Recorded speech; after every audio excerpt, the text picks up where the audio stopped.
There's only one moment in this series where he's not carrying Truth Teller. Kind of crazy, but Elain like just appears behind Elain Hybern. just appears. I have that in my notes. She just behind fucking appears. Yep. How did Elain get to them? How did she do it? Truth Teller's cutting through the world is how. I think so. That's how.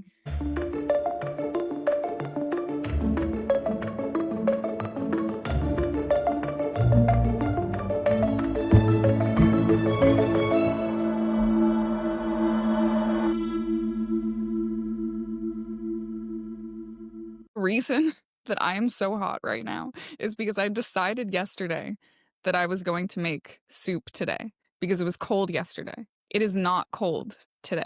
But then I had all of the ingredients for soup. To make the soup. And I had committed to the soup. What kind of soup is it? It's just my family recipe's chicken noodle, but it's like it's like there's tomato paste. Family there's recipe chicken noodle. red pepper flakes. It's chicken noodle with a twist. And it has to be served with ditalini and Munster cheese. Like there's no other acceptable noodle.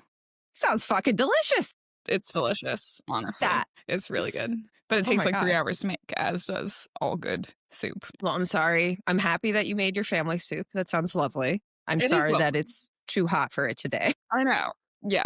And specifically this room. I think we've discussed this before. This room has this big window that Yeah. lets in such nice light. However, it's therefore an oven as well. Yeah. So Yeah. I'm I just know. excited for winter. I'm back in DC, as everyone can see. So I now also have a huge window right here. And at like Yay. 3-4 p.m., it just gets like so fucking Yeah, hot. it gets so hot. And it hits like at the end of the first episode that we record on Sundays, I Exactly. feel like. And then we stop recording and we're like, Literally need to do a wardrobe change because I've sweated through my first outfit. literally. Yeah. Yeah. But I do, like, I have my routine now. I like reapply deodorant. Oh, yeah. Yeah. We got it down. The We whole can do it thing. in 90 seconds or less. Yeah. Shove food in our mouth, go to the bathroom, apply deodorant. We're It's good. a whole thing. How are you? I'm having what I would call I decided to coin this term this morning. Like, it's kind of like a jello day where I just like feel like wobbly and like soft. I don't really know how to describe it. Like, I went for a run this morning. This happens to me at least like once every couple months, I'd say. And it's like Okay. my legs just don't quite work and I'm like really tired and all I want to do is just like stay in bed and curl up. And I don't know what it is. I don't know if it's part of being a woman. I don't know. You get your ferritin levels checked, perhaps. It goes away. It goes away Okay. after like a day or two. And I have gotten them checked and they're like, you're not anemic. There's nothing wrong with you. Like, get out of here. Real. Yeah. Yeah. So like, I don't know. I'm a little sleepy. I'm a little tired. And I told you we went to the Renaissance Fair yesterday. Which You went to a Renaissance fair. That's very fun. Did. It was weird. It was fucking weird. Yeah. I kind of feel like the number of times you've texted me that you're at some like medieval festival Renaissance fair event has been more than one in the last 12 months. Why is Has that? it? I feel like it. Maybe it's someone I worked with that was telling me they were going to go to medieval times. Okay, well, this is the thing. I am now itching to go to medieval times because I think medieval times is a much better experience. Medieval Personally. times, specifically the dining experience, call me crazy. I actually really enjoy. Good. It's so good. I really it's so enjoy good. it. I think dinner and a show, especially a horse-based indoor show, lost Yeah. art. Lost art. We should be doing it more. Restaurants, take note. Get horses in the kitchen. Well, not to the point of a health code violation, please. Actually, this is a great Have them point. I around. don't know how medieval times gets around that because I'm sure it's fine. Maybe arena-based events are different. Well, I think also perhaps you're eating very far from where the kitchen Very is. far. Very far from So- the kitchen. Yeah. The kitchen, like the preparation of the food, perhaps is not as much in question as the Yeah. dining facility. Or itself. maybe they prepare it offsite and bring it in. I don't know. If you are a logistics manager of a medieval times, let us know. Chime in. I feel like so much has happened actually since we last recorded. Like an entire Taylor Swift album was released since we last recorded. I can't. Was it 2 or 3 weeks ago that we last recorded? I think it was only 3. 2. It was 3? It was 2 Okay. weekends off. We took 2 weekends off, right? That's Yeah. right, because we had weddings and stuff. Yeah. And the album came out the 3rd, and we haven't recorded since that album. Yeah. So, Yeah. wild. The life of a showgirl. came out. Life of a Showgirl came out. We're not here to comment on that album, but I do think I could easily map every single song in that album to characters in the Maasverse. I'm going to put that on record, and I'm willing to do it, to be clear. If you would like Ronnie to do that on TikTok, let us know. Let us know. I think a lot of people have already done it on TikTok, to be clear. Independent of those, I listened to the album, was like, is she reading Sarah J. Maas? Is she reading the books I'm reading? Yeah. Are we consuming the same content? I will say that my friend, who is not you, did text me. I was like, have you listened to the Fourth Wing song on the new Taylor Swift album? And I was like, what the fuck are you talking about? Your friend who's not me. It sounds like a text that you would send me. So True, I just felt the need to clarify it wasn't from you. Because you know that I'm not a huge Swiftie. Yeah. And then I listened to it and I was like, yeah, I mean, this is pretty clearly a Fourth Wing song. Yeah. Hard to argue. She's up to something.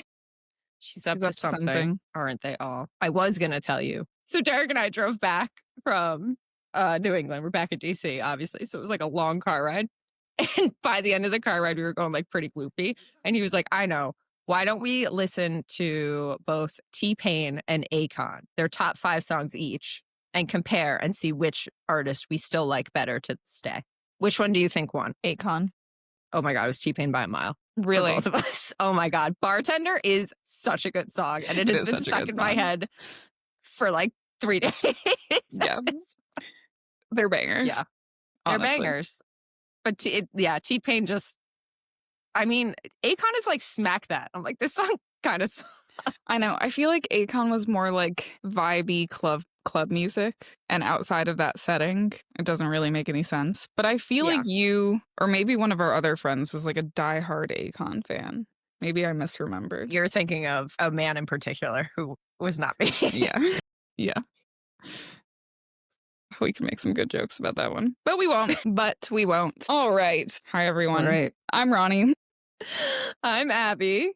And this is Dragons in the Details, where we pick apart your favorite fantasy series over the course of an undetermined number of episodes. We are focused on A Court of Thorns and Roses, the series, also known as ACOTAR, by Sarah J. Maas. Disclaimer, you will be spoiled for the entire ACOTAR series if you continue listening to this. Not just the first book.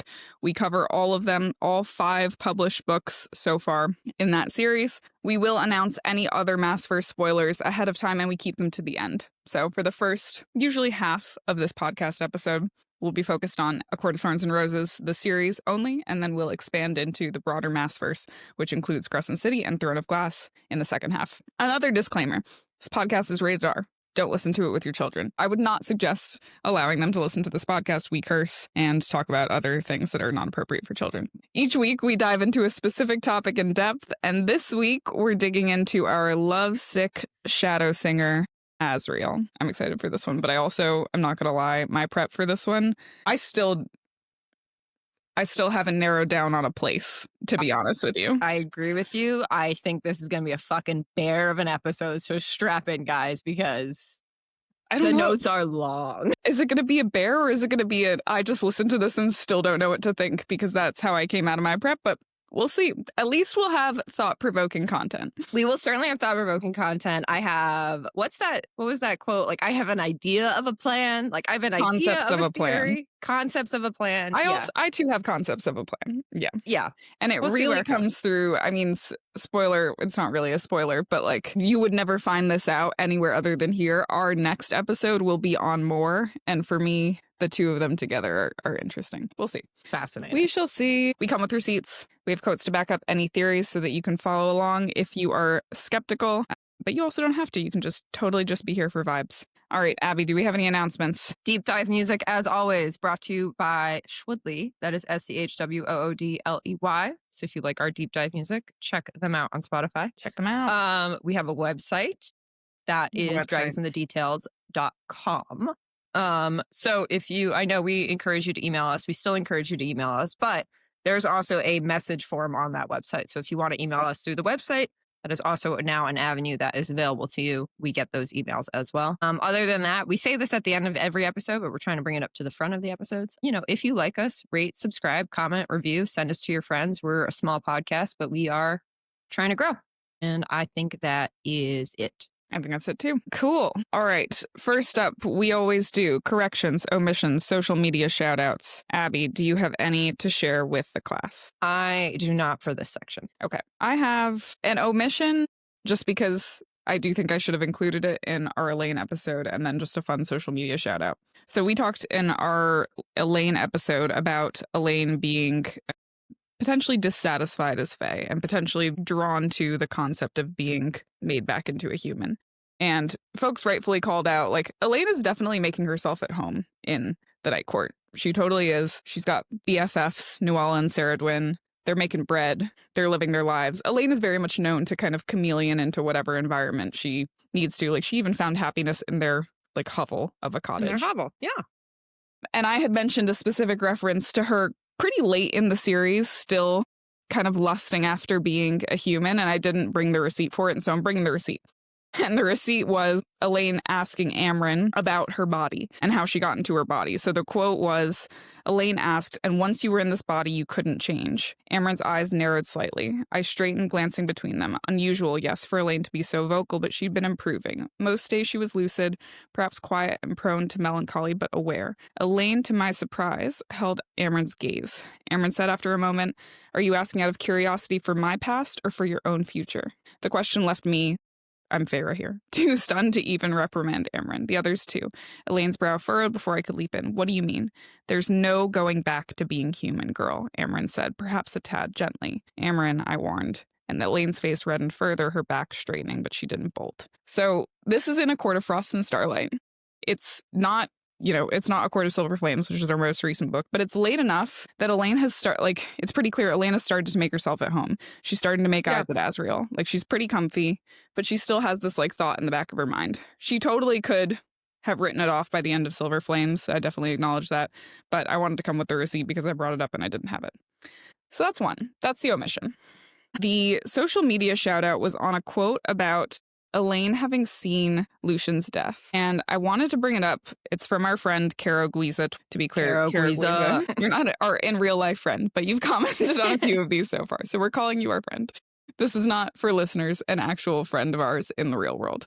But Caro Guiza commented, Elain's first words to Lucien were, you betrayed us. He has been behind it all along. We talked about in our Lucien episode a few pretty clear points where Lucien could have helped in orchestrating all of this. And I think it's still very much unclear whether it was one truly just fate or whether it was Tamlin or whether it was Lucien. But Elain's first words to Lucien being, you betrayed us, is really interesting. Is she just talking about what happened in Hybern when she went into the Cauldron? Or was she talking about their entire lives because she uses the words, you betrayed us? Not me, you betrayed us. So I thought that was a good comment. Could refer to her and Nesta, right? Could refer to her and Nesta. Could just be about Hybern. Totally. Interesting that she said betrayed, right? Mm-hmm. Because that would imply some kind of alliance before. Right. And as far as I remember, Lucien has not met Nesta or Elain until that moment, right? Right.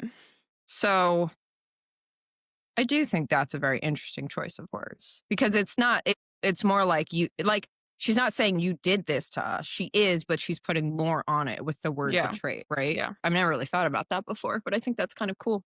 It's like she either knew, she could have known that Feyre and Lucien were friends, in which case that would be a betrayal, right? But not a betrayal to Elain. It would be a betrayal to Feyre. Yeah. Unless there's, some other pre-existing history that Elain somehow is aware of. As a seer. Yeah, I don't know.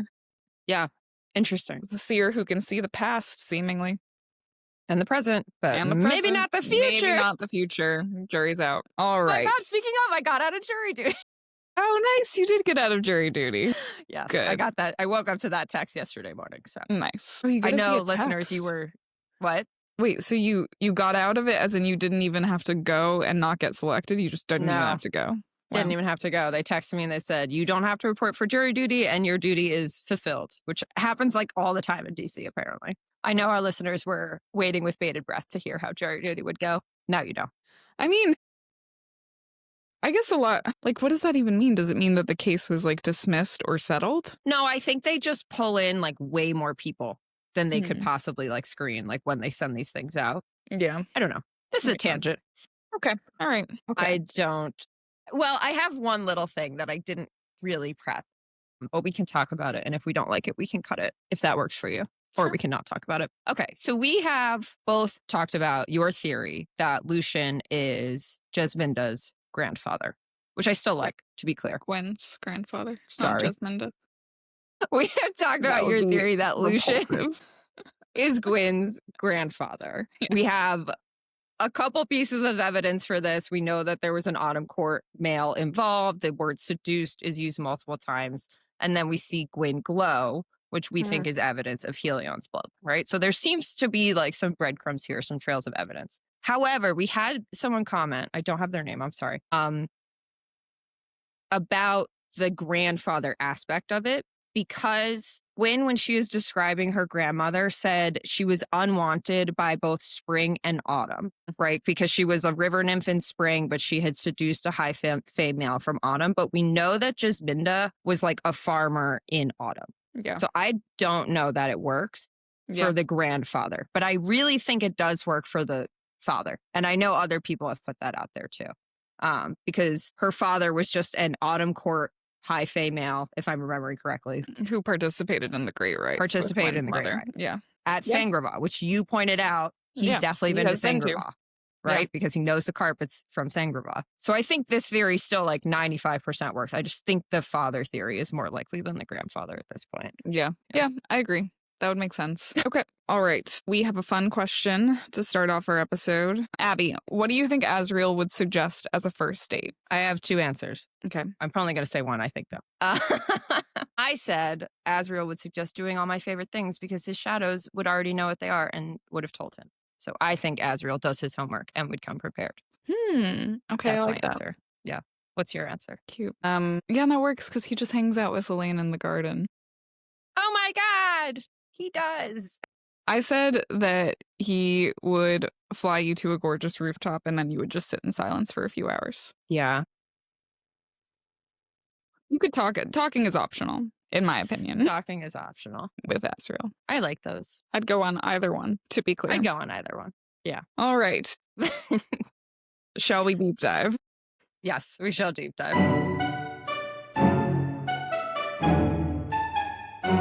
That wasn't a very giggling one this week, but that's okay. No. All right. Abby, what is a shadowsinger? All right, I got to get my head in the game here. I'm so tired.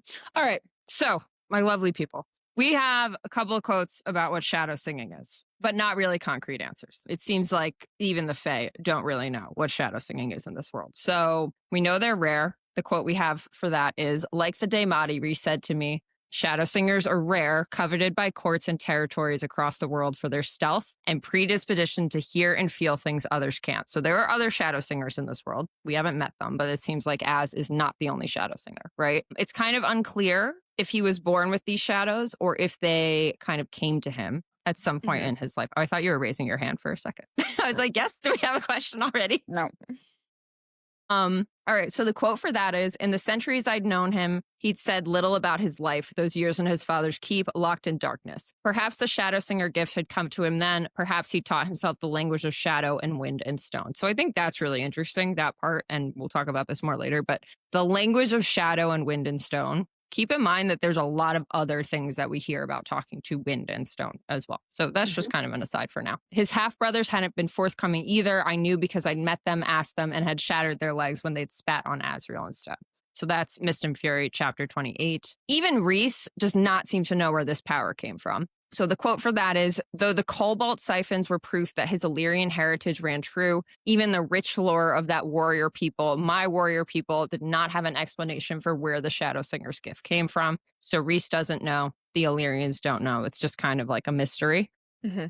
But what we do know is that his shadows are different than Rhys's shadows. So I remember you and I have talked about this previously because I, for one, find it very confusing. Like, she uses the word shadows a lot. A lot of people seem to be able to talk to shadows, but for whatever reason, like Azriel is a shadow singer. But we do have this quote here. A corner of Azriel's mouth curled up, the shadows about him sliding over his neck like living tattoos, twins to the Illyrian ones marked beneath his leathers. Shadows different from anything my powers summoned, spoke to, born in a lightness, airless prison meant to break him. Instead, he learned its language. So that's Frost and Starlight, chapter 7. So both of those last quotes are from Rhys's point of view. So that, to me, kind of implies that at least Rhys thinks this power came to him. He wasn't necessarily born with it. But again, I would still say it's probably up in the air. We don't really know. So that's like background. And then what his shadows can actually do, what this power actually seems to be. So they kind of seem to be like extensions of him, right? They're tethered to him. So the quote we have for that, we have a couple. Azriel's brows flicked up with the approval as the shadows seemed to wrap tighter around him, as if he were the dark hive from which they flew and returned. So like they're like little like bees basically flying out and coming back. And then interestingly, I'll read this quote. Sometimes it seems like he can leave them behind. So sometimes he has them, but Feyre literally says he leaves them behind. So when they go to the human lands, Feyre remarks, no shadows trailed us, as if he'd left them in Velaris. So it's like, seems like sometimes he can just say, hey guys, like leave me alone for a little while. Come back later. Yeah. Did you have something? I also had that, is all I was saying. Yes, he left his shadows in Velaris. Whether that's unique to Velaris or not. Interesting. Don't know. Yeah. Interesting. All right. So now what the shadows actually can do. So they absolutely 100% give him information about the world, right? And kind of maybe even like actually talk to him. So the first time that Feyre meets Azriel, we have the quote, a wisp of shadow curled around Azriel's ear and his eye snapped to mine. I schooled my face into bland innocence. So that shadow is like going out and talking. Basically the shadow, it's implied that the shadow is saying something about Feyre, right? Because it curled into Azriel's ear and his eye snapped to mine, right? So it's like whispering sweet nothings or something like into his ear. Yeah. And he looks at Feyre. In the bonus chapters, we have a couple of instances to this. So Azriel winnowed into shadows before she could say anything, appearing at the doors to Rhys's study a heartbeat later. His shadows whispered in his ear that Elain had gone upstairs, right? So they're spying for him, basically, right? Like he didn't see Elain go upstairs, but his shadow saw Elain go upstairs. And they whispered that to him. And then I know there's a lot of conversation about this online, but sometimes they don't tell him things, right? So he aimed for the training pit, giving in to the need to work off the temptation, the rage and frustration and writhing need. He found it already occupied. His shadows had not warned him. That's when he's flying up to the House of Wind and he finds Gwyn in the training pit. But it's interesting because he like expected his shadows to tell him something, right? So he expected them to kind of go out and scout for him, but they didn't. Other things they can do, they can cloak him and others entirely in shadow, at least at night, right? So obviously the most prominent example we see of this is when they're going to rescue Elain in the King of Hybern's war camp. So the quotes we have for that, Azriel faded into blackness until he was my own shadow and nothing more, right? He's like literally disappearing. Like she does not see him anymore. I couldn't see Azriel, but I could feel him as if the siphon parading itself as Eon's jewel was a tether. He dwelled in every pocket of shadow, darting ahead and behind. So he's like, I don't really know what he's doing. I don't know if he's running really fast. I don't know if he's like turning into shadow. Like, I don't really know the physics of how this works, but he is invisible to the naked eye at this point. And again, it's night. I'm sure it only works at night. It only works when there's shadows. But yeah, it seems like he's invisible. Feyre even calls him invisible. She said his rage rippled off his invisible form. Same chapter, right? So like he's invisible, but she can feel his rage rippling off of him. And then I think this is really interesting too. It's not just himself because he cloaks himself, Elain, and Feyre in shadows to get out of the camp. So the quote we have for that one is his siphons blazed and the canvas of the back of the tent melted into nothing. We bolted through it before the guards nearby noticed. They didn't react to us, only peered at the hole. Azriel had made us invisible, shadowbound. So it's like he can extend this power to other people as well, as long as they're near him, basically. It also seems like these shadows have some like heft to them. They have some mass. So there's a moment where a shadow grips Feyre's shoulder, again in that Hybern war camp. The quote for that is, a shadow gripped my shoulder, reminding me not to run. Azriel's shadow hand grasped my own, tugging me closer. This is his rage rippled off his invisible form quote. So I don't know if that is Azriel's hand cloaked in shadow or if that is literally like his shadow grabbing her, basically. Other things his shadows can do, his shadows can search the world without him, but they come back. So we talked about him being like the hive, but it seems like they are able to fly pretty free. So there's a quote, I don't have the chapter number, I'm sorry. I think this is about hunting for the cauldron, but I might be wrong. He says, my shadows are hunting for it, Azriel said to me, reading my face as I opened my eyes. His jaw clenched at the words. He was supposed to have been searching for it himself. I don't know if he literally means his shadows or if he like calls his spies his shadows, but we've never met any of the people in Azriel's spy network, right? Like, Right. do they exist or are they just shadows? Yeah. I mean, don't that's know. like in that vein, like the only thing that you haven't touched on yet is like these eyes and ears all over Prithian that get shut down sometimes. Like, are those, like Rhys calls them spies. Are they shadows or are they spies? And if they're shadows, like how are they getting shut down? Yeah. Like, how does one Right. simply shut down Azriel's shadows? No, I don't know. I think the spy network is a huge question. Like, who are these people? Rhys specifically brings up Nuala and Ceridwen, who are shadow wraiths, half shadow Great wraiths, point. who were trained by Azriel. And Rhys says they report to me and Azriel. So are there other shadow wraiths? Are these the spies? And in that case, is anything that's of shadow? Right. Is any Azriel shadow safe? Like, what? What is this Gotta power? pay more attention to those shadows, I think. I think we have to. Yeah. Okay, I have a couple more notes here. There might be some kind of singing involved. He's called a shadowsinger, right? So in our bonus chapter, Gwyn asks if he can sing, and he says yes, but he didn't feel like explaining or demonstrating, since that's what she would ask next. So Gwyn glows when she sings. Yeah. Is Azriel like cloaked in shadow when he sings? I don't know. Yeah. So here's something that I think is really interesting. His shadows work outside of the binding magic that happens at the Council of the High Lords that's supposed to prevent fighting, right? So the quote we have for that, and this is when Azriel is going after Eris and Baron because they insulted Farah. This is the "don't talk about my high lady" quote that we all love. Or be careful how you speak about my high lady. So the quote is, Azriel squeezed, Eris thrashing beneath him. No physical brawling. There had been a rule against that. But Azriel, with whatever power those shadows gave him, ... That's what we get. We get ... We get no fucking explanation. Yeah. And then Farah says, Rhys says, enough, Azriel, Rhys ordered. Perhaps those shadows that now slid and eddied around the shadowsinger hid him from the wrath of the binding magic. So whatever this binding fey magic is, it seems that the shadows exist outside of that somehow. So maybe they have a different source. Maybe they are a different type of power. We don't really know, but it seems like they're kind of a loophole in this somehow. Farah's magic also seems to perhaps work outside of this binding magic from the High Lords in the High Lords Council. So the quote for that is, this is after she has kind of demonstrated her powers at the High Lord Council. And Baron's like, oh, she took my power. She took a drop of my power. It seems she took far more than that, Helion argued. If she could be within seconds of drowning Baron despite the wards, perhaps I'd gotten around them simply by being made outside anything the wards knew to recognize. So I don't know. Is this connected? Does Azriel also somehow have made power? A lot of things are seeming to be made. I don't really know. I don't really love it. So like, I'm not saying that it's that, but it's an interesting parallel. I think that is, these are all within pages of each other, right? So I do think we're supposed to make this connection here.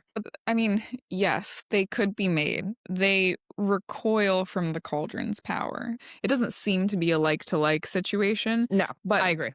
Azriel can definitely feel the Cauldron when it's being wielded the same way that the sisters can. So I think that was our indication. Nobody else could hear it. Like not even Rhys. Yeah. No one else could feel it. Well, he says the shadows and the winds are recoiling. Yeah, the shadows right? recoil.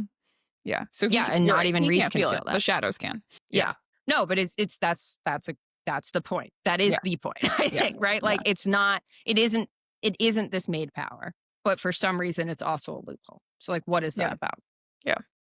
I have one more thing here, but it's a little wackadoodle. So, do we want to talk about anything else here? About eyes and ears? No, I'm good. There are, as I mentioned, other instances where we hear about shadows and wind and stone. So, the first one is the prison. So, what we're told here is that the guards of the prison are nothing but shadows of thought and an ancient spell. This is like one of your favorite I was going to do this later, but we can do it now. Oh, you want? Okay. Do you want to do it later? No, we can do it now. All right. So the quote is, where are the guards? I managed to get out past the tightness in my lungs. They dwell within the rock of the mountain, he murmured, his hand finding mine and wrapping around it as he tugged me into the immortal gloom. They only emerge at feeding time or to deal with restless prisoners. They are nothing but shadows of thought and an ancient spell. When they are talking about going to the prison in Mist and Fury for the first time, Azriel says, I'll go. The prison sentries know me, what I am. So we have these beings of shadow that dwell in the stone. And Azriel says, they know me. They know what I am. So what is his connection to those prison sentries and that ancient spell? What is happening here. I also mentioned before that Rhys described Azriel's shadow singing as the language of shadow and wind and ancient stone. We have a couple different times where Azriel is also talking to the wind and stone. So this is from Mist and Fury, chapter 42. We searched, but the mist arrows had been snatched up by our attackers, and even the shadows and wind told Azriel nothing, as if our enemy had been hidden from them as well. And then this is the quote we just talked about the cauldron. So he says, the shadows and the wind recoil. He says, no, but the shadows, the wind, they recoil when asked if he could feel the cauldron. He said, no, but the shadows and the wind feel it, right? There are other powerful beings in this world, some connected to the prison, but some not, who can also hear the wind and the stone. Okay, so the first one is Bryaxis, right? So the quote for that is, this is Bryaxis talking to Feyre. He says, the stone and wind hear all, speak all. They whispered of me to your desire. They whispered to me of your desire to wield the Carver to trade. That's in ACOTAR chapter 31. Bryaxis, also called a living nest of shadows. Next one, Amren. So this is when they're asking Amren, like, how she got out of the prison, and she won't tell them. They say, why? She say, because the stone beneath this house has ears, the wind has ears, all of it listening. And if it reports back, they will remember that they have not caught me, and I will not let them put me in that black pit again, right? Bone Carver, one of our favorite quotes here. What if I tell you what the rock and darkness and sea beyond whispered to me, Lord of bloodshed, how they shuddered in fear on that island across the sea? So that's the rocks whispering to him, right? Meryl the librarian. The wind whispers to me even here under so much stone, Meryl said. It finds its way in through the cracks and murmurs the goings-on of the world in my ear. Do you think you are entitled to do as you please now? Remember, Meryl claims to be the descendant of the Western Wind, right? So is that in play here somehow? Last one, Lanthus. We heard about you down here. You are the one the sea and the wind and the earth whispered of. He shuddered. Nesta. He grinned, showing his teeth slightly too long. You took from the cauldron itself. So here we have 2 to 3 death gods, Amren, and a descendant of the Western Wind, all of who are talking about hearing the wind whisper to them. And then we have Azriel, right? So like, what's going on here? Like, does he have a connection to death gods? Interestingly, all of these people are also like usually underground, except for Amren. So is this like something about being within like the bowels of Prythian itself that kind of like develops this power? Well, and Amren was I don't know. for a long time. Amren was for a long time. That's a great point. I forgot about that. Yeah. I don't know. But we're getting a lot of parallels between Azriel and these like higher powered beings that we don't know what his connection to them is or why he has similar powers to them. Yeah. I mean, if you're asking me to define a shadowsinger, yes, it's somebody who knows that language. It could be learned. It could also be like all of these people, Amren, Meryl, and Azriel all have bloodline questions, in my opinion. So yeah, like Agreed. What is Amren? We haven't talked about Amren yet, but we will. No, we will. Meryl claims to be a descendant of wind. The fuck does that mean? And Azriel is a bastard. So all is at play. Yeah. All is at play. All right, cool. Agreed. All right. So I think we've beat a dead horse on shadow singing. So now we'll get into Azriel's next power. So Ron, what is Azriel's winnowing? Yes, it's different from others is the headline. But as we talk about this, I think we should keep in mind Azriel's lineage, at least in what we know about it, right? He is the bastard son of a local Illyrian lord and a, quote, near slave for a mother. His mother is assumed to be Illyrian as well, but as I texted you, desperately trying to find a specific reference, that's not really canon yet. We assume that she's Illyrian because he appears full Illyrian, and Rhys's mother knows her, who was also a lowborn Illyrian. But we don't know anything else about Azriel's mother, except for that she is probably alive. So I hope that we learn. I think we'll learn. Do you think she has to be Illyrian because she gave birth to him and like the Feyre and Nyx thing? Yeah, right. It's just not confirmed. Because he's Illyrian. Yeah. But like, what else is going on with her? Like, we have no idea. No, absolutely. And like, she's lowborn, so like, goodness knows what's happening with that. At least in my mind, Illyrian lords are likely pretty purebred Illyrians because we've learned that Illyrians are very specific about maintaining like the purity of their bloodline, but like the lowers, especially the ones who are like unfortunately assaulted and then just bear children as a result of it, like who knows. But let's talk about just winnowing in general and then why Azriel's is different, because the headline here is Azriel's winnowing power is different. So what is it? We have winnowing, as Rhys describes it, is basically folding the fabric of worlds like a cloth and cutting across the piece of cloth. So that quote from Akamath is when Feyre basically sees someone vanish and for the first time, after seeing it many times, has the courage to ask, like, what is that? Could you please define that for me? Rhys says, winnowing, think of it as two different points on a piece of cloth. One point is your current place in the world. The other one across the cloth is where you want to go. Winnowing, it's like folding that cloth so the two spots align.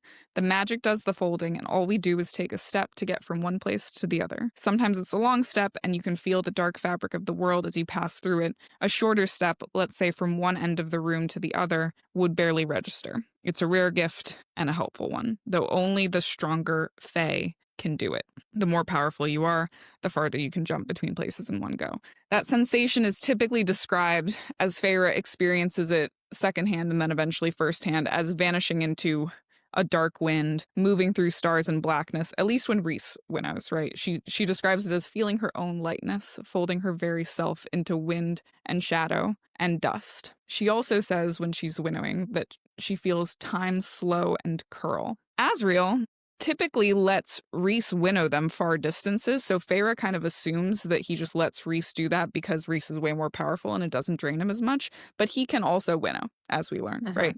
And his winnowing is described by Cassian as not winnowing, objectively not winnowing. So it's not a question like, oh, is Azriel's winnowing power different because Feyre describes it as feeling different? Like, no.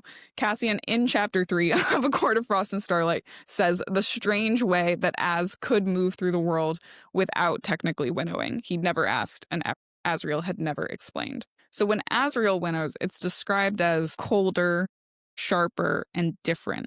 So while Rhys's power is described as folding the fabric of this world, Azriel's is described as, quote, cutting right through it, like a blade, spearing us towards, wherever they were going. So Azriel's winnowing is definitely different. It could just be his gifts, his shadow-wielding gifts that grant him the ability to slice through the world like that. You brought up the quote where he's kind of moving with shadows. It's unclear whether he's wielding them, becoming them, and if he's becoming shadow, then I can completely understand how he would be able to vanish and appear in one place versus another. I have two kind of off-kilter ideas here.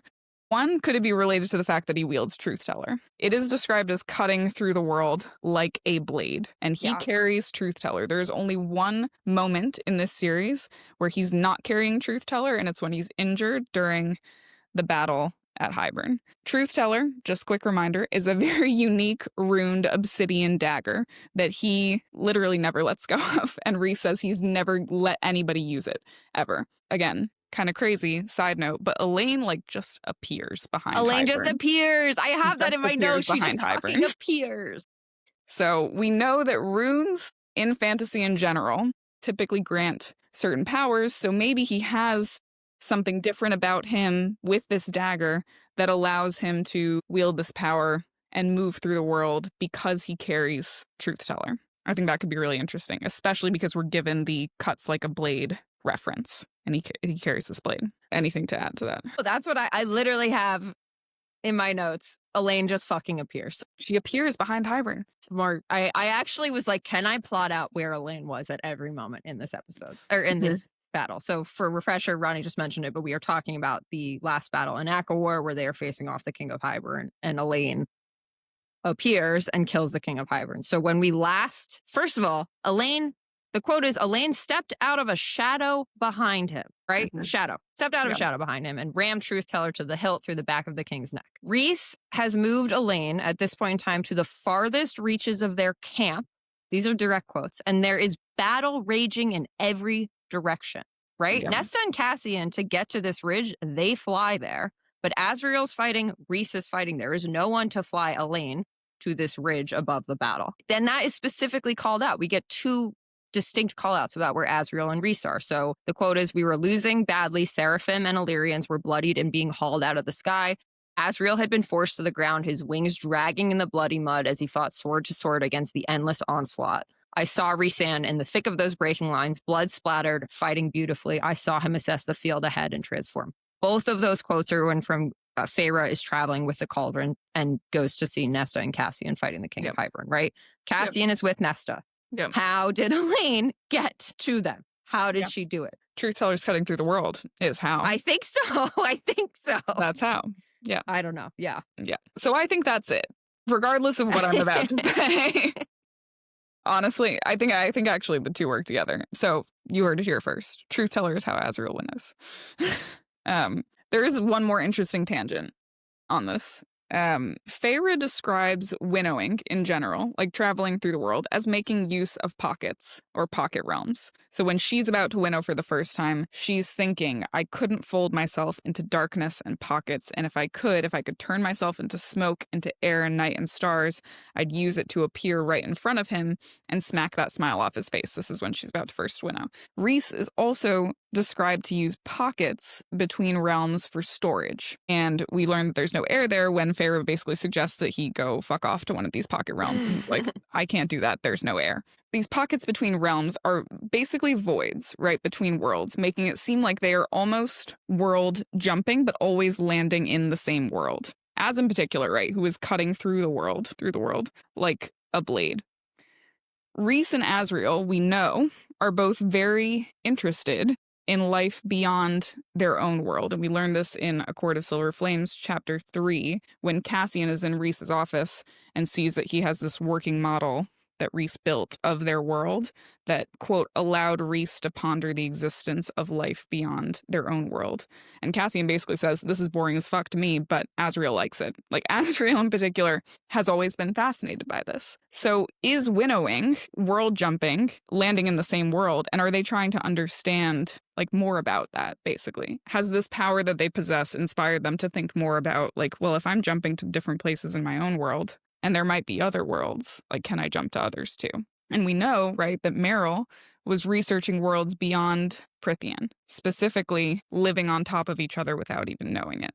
So I think it's interesting to think that Azriel / truth teller could have this ability, potentially. Yeah, I agree. I love it when we get to the same point, having prep separately. But I agree. I think it has to be tied to truth teller. I think it's got to be, like, yeah. Or something else, but there's compelling evidence for it to be truth teller. There's compelling evidence for it to be truth teller. And yeah, I just can't get over the Elain thing. Like, and why is this never brought up? Like, Elain, how did you sneak up on the King of Hybern? And the Cauldron. Like, kind of in the Cauldron too, right? Like, you don't think the Cauldron knew? I think the Cauldron knew. Okay, maybe the Cauldron I think knew. the Cauldron was down for the King of Hybern to die. Right. It was being we exploited. talked about that. Yeah. Yeah. Yeah. Okay. Cool.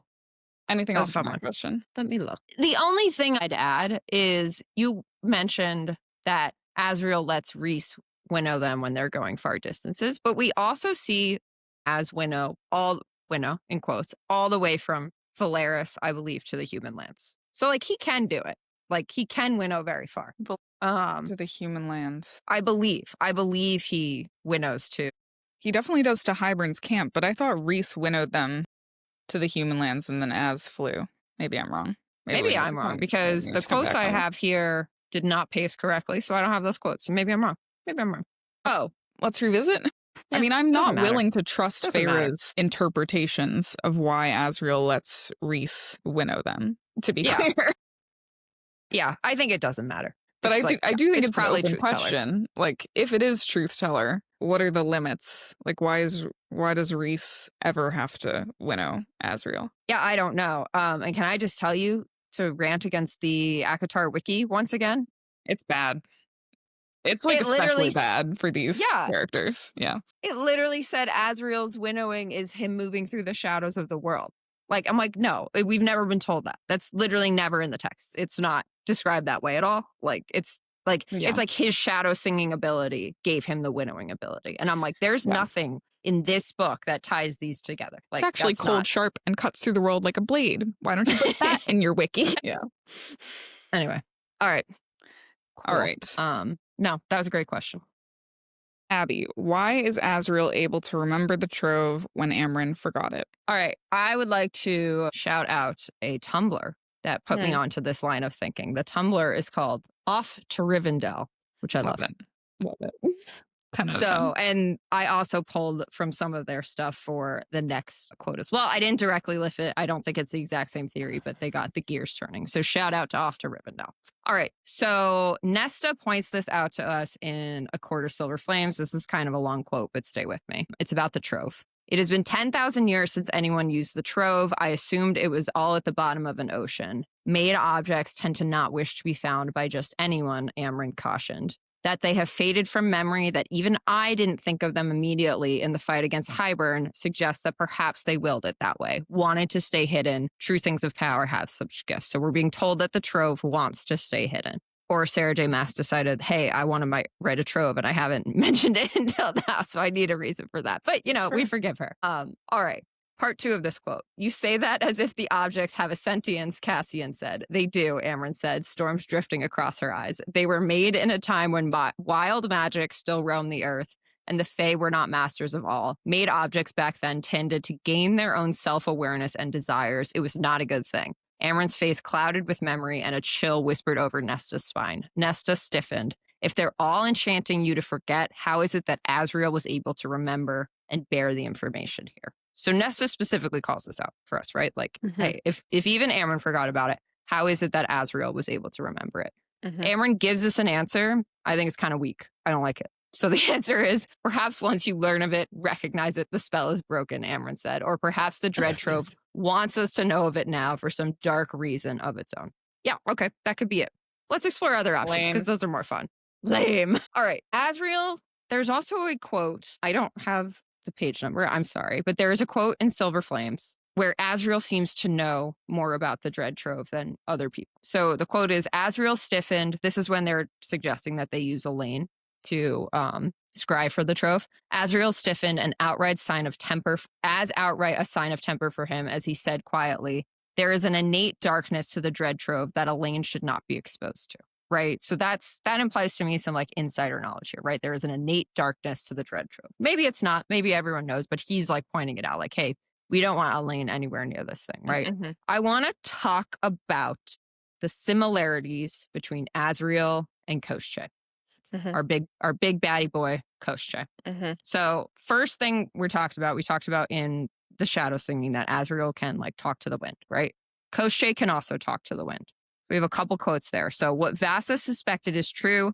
The Death Lord Koschei has been whispering in Briallen's ear. He remains trapped at his lake, but his words carry on the wind to her. He is ancient, his depth of knowledge fathomless. He pointed Briallen towards the Dread Trove, not for her sake, for his own ends. It's our first quote. The second quote, the story is too long to tell, she hedged, but we know that Briallen and the others sold me to him not through their devices, but his. By words he planted in their courts, whispered on the winds. We know that the wind whispers to Azriel, right? He says it a bunch of times. He talks about the wind whispering to him. Seems like Koschei can talk to the wind. Is Azriel hearing Koschei through the wind? I don't know. Just throwing that option out there. There are times, we've talked about this earlier in this episode, where Azriel is described only as shadow. So one of the quotes for that is when they are flying to Hybern. No sign or glimmer of Rhys's presence near or behind us. A few yards ahead, Azriel was a swift shadow over the Blackwater towards the landmass we were now approaching. We talked about when they're in the Hybern's war camp. We've talked about other times where Azriel is just shadow. Koschei appears as only shadows. So the quote for that is, 30 feet from the shore, standing atop the surface, floated a shadow. It shifted and warped, its edges fluttering, but it had the vague shape of a tall male. Who are you? Azriel demanded, but Cassian knew. Koschei, he whispered. The being that stood atop the lake was a shadow. It must be a reflection, Cassian thought, smoke and mirrors. So shadows galore over here, right? We got Koschei as shadows. We got Azriel as shadows. We got Koschei talking to the wind. We got Azriel hearing the wind. They are also both called death. So when Feyre sees Azriel hand Elain Truth Teller in ACOTAR, the quote is, Elain looked up at Azriel, their eyes meeting, his hand still lingering on the hilt of the blade. I saw the painting in my mind, the lovely fawn, blooming spring vibrant behind her, standing before death, shadows and terror lurking over his shoulder. Light and dark, the space between their bodies a blend of the two. The only bridge of connection, that knife. She literally calls Azriel death, which I think is kind of crazy. Because obviously we usually get that imagery with Rhys. And I actually want to talk about And this Nesta. before we go to Maasverse and Nesta. But like, I just think this is kind of a crazy quote. And then Vassa describing Koschei. The quote is, yes, Vassa said, relief in her eyes, but Koschei is as old as the sea, older. Some say he is death itself, Eris murmured. So it was Eris. So we have we have Azriel and Koschei being called death. So we have wind, shadows, and death now. So here's my thoughts on this. Now that we've pointed out the parallels. Is Koschei either, one, manipulating Az to trick him and the inner circle to get the trove, right? He wants the trove back in play. He knows the inner circle can get it. The inner circle does get it, right? So is he manipulating Azriel somehow through this shadow, wind, death connection that they have? Or does Azriel have a connection to Koschei, maybe genetic? You mentioned before, we don't really know that much about Azriel's backstory, right? So is he somewhere in Azriel's like family history? And remember, Lanthus sent Nesta the image of her pregnant. So we know that death gods can have children. We don't know exactly how it works, but like it is in play that death gods can have offspring. Is that why Azriel is able to remember the trove? Because whatever magic, whatever spell this is, doesn't work on him because he is tied to this death god. I don't know. Those are my thoughts. What are your thoughts?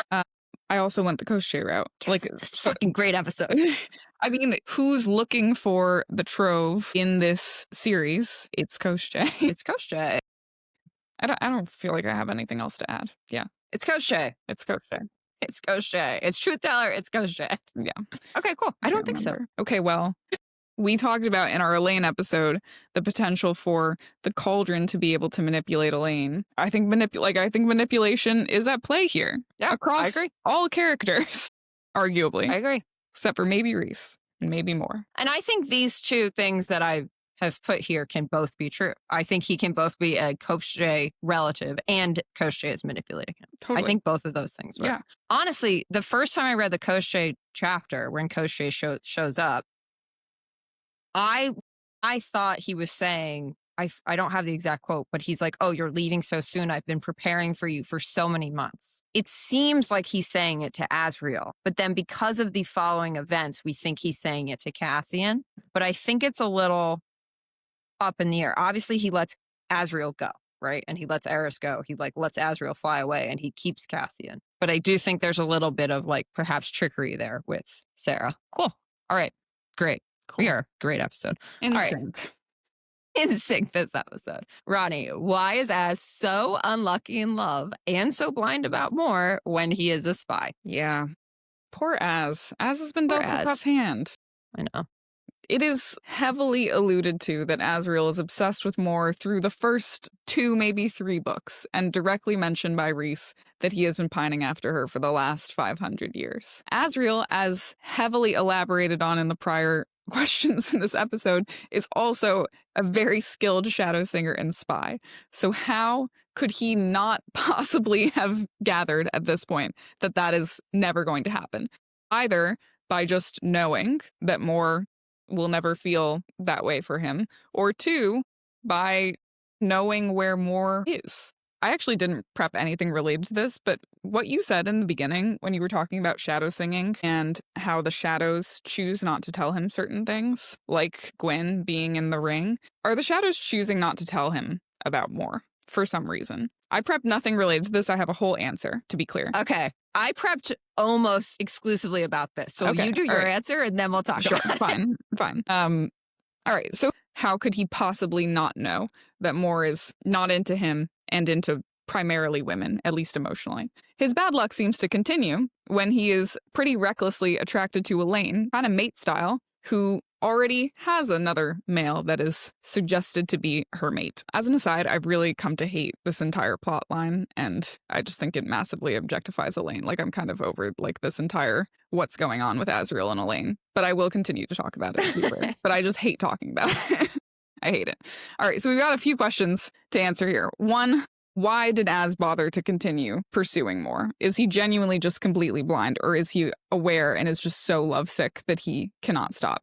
That's obviously a pretty speculative question. I have a few different theories, but I genuinely think it's just too soon to tell what's right and what's wrong. One theory that I personally don't love, but have seen around, is that Mor is indeed Azriel's mate, but Mor rejected the bond, and Azriel has just been unable to accept it. In A Court of Silver Flames bonus chapter, Rhys directly asks, like, what of Mor? Why would Rhys even bother prodding on that if there weren't some pre-existing discussion to follow up on? And does Rhys know something here? Like something about Mor rejecting it? She thinks she's been keeping this big secret, or at least she tells Feyre she's been keeping this big secret.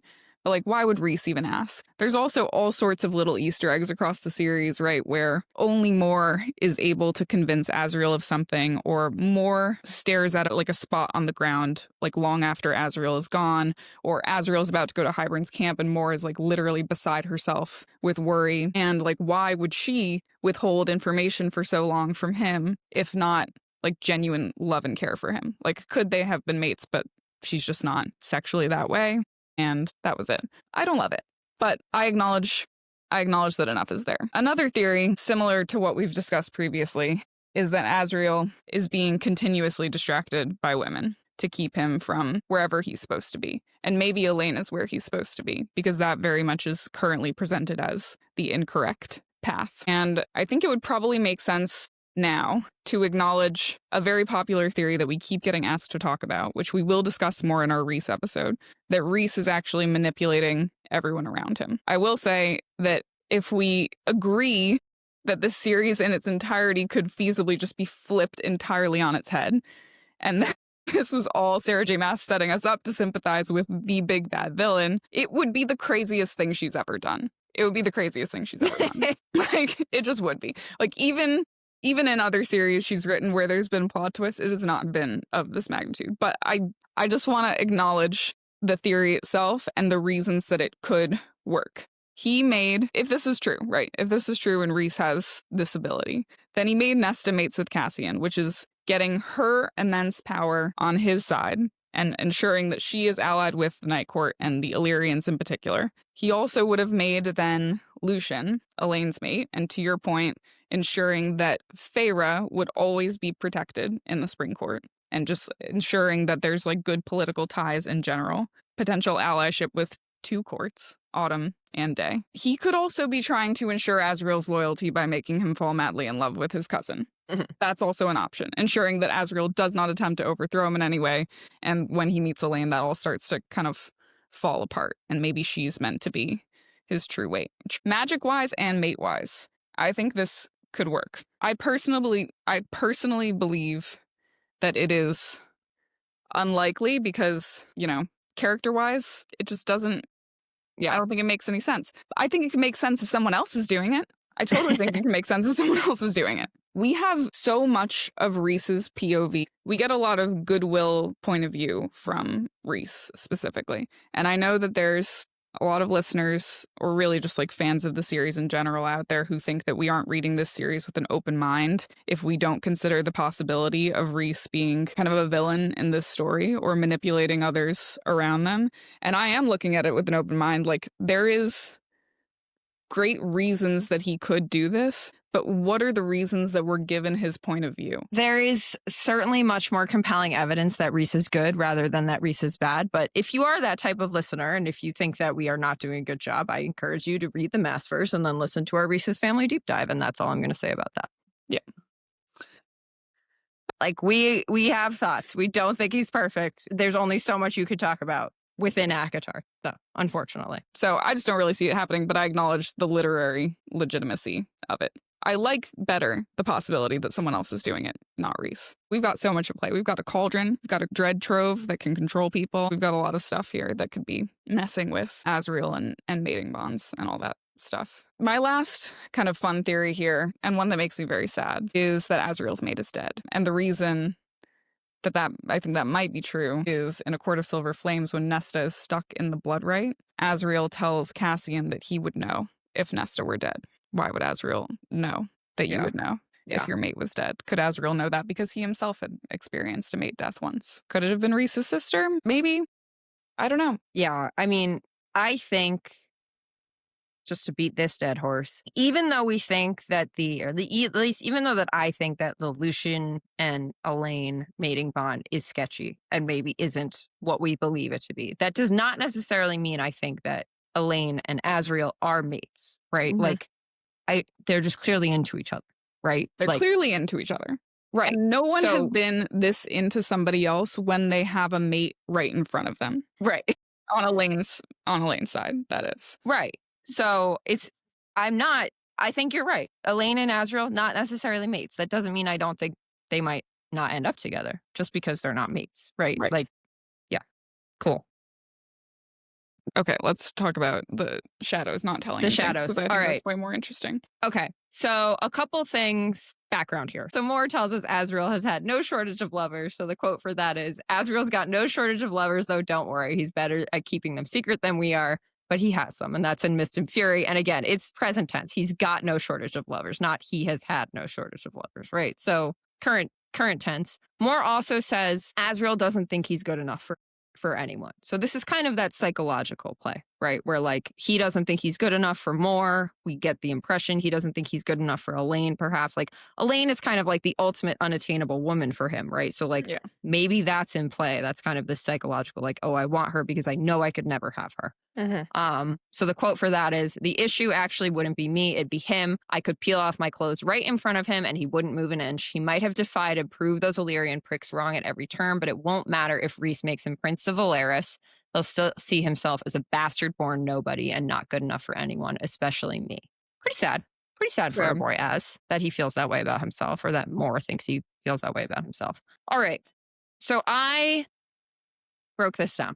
I wrote in my notes, let's talk about his shadows and his love interest, because his shadows react differently to different love interests, and I think it's telling. So his shadows lighten and vanish when they see Moore, vanish around Elain, and dance when they see Gwyn, right? So the quotes for Moore, these are both in Mist and Fury, chapter 16.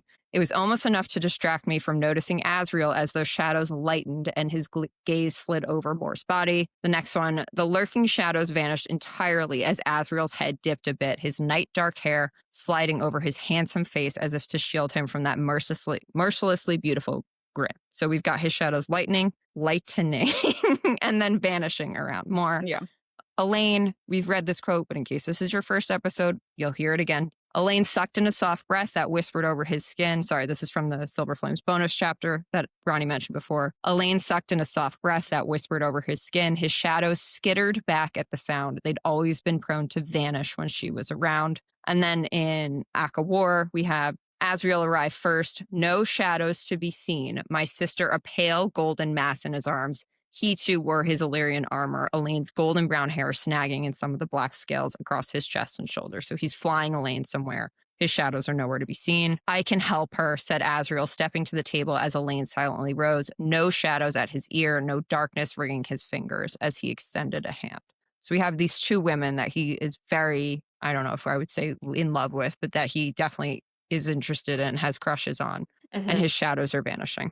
Then we get Gwyn, and again, this is the Silver Flames bonus chapter. Her breath curls in front of her mouth, and one of his shadows darted over to dance with it before twirling back to him, like it heard some silent music. And then we have Azriel dipped his head in a sketch of a bow, something restless settling in him. Even his shadows had calmed, as if content to lounge on his shoulders and watch. So his shadows are calm, his shadows are dancing, right? Yeah. How his shadows normally react, right? We have to kind of look at the whole series for how his shadows normally react. When he is happy, they seem to lighten and disappear. So the quotes for that is, when Feyre first meets him and he's having dinner with his family, she notices 2 times when his shadows disappear. So the first one, Moore patted Azriel on the shoulder as she dodged his outstretched wing. Relax, Az, no fighting tonight, we promised Rhys. The lurking shadows vanished entirely as Azriel's head dipped a bit. I guess this is the same quote I read before, but basically he's like with his family, he's with Moore. Yeah. His shadows are lightening. He's in a good place. Yep. The next one, get to know them, and this is also during that dinner scene. Get to know them, try to envision how I might work with them, rely on them if this conflict with Hybern exploded. I scrambled for something to ask and said to Azriel, those shadows gone again. how do you and Lord Cassian, and that's when Cassian spits out his wand, right? Mhm. So when he's around his family, his shadows kind of disappear. And that kind of fits with what we've been told, right? The shadows, like in theory, came to him in kind of some of the darkest moments of his life. Yep. He definitely uses them to hide or like to seek sanctuary when he's feeling upset or uncomfortable.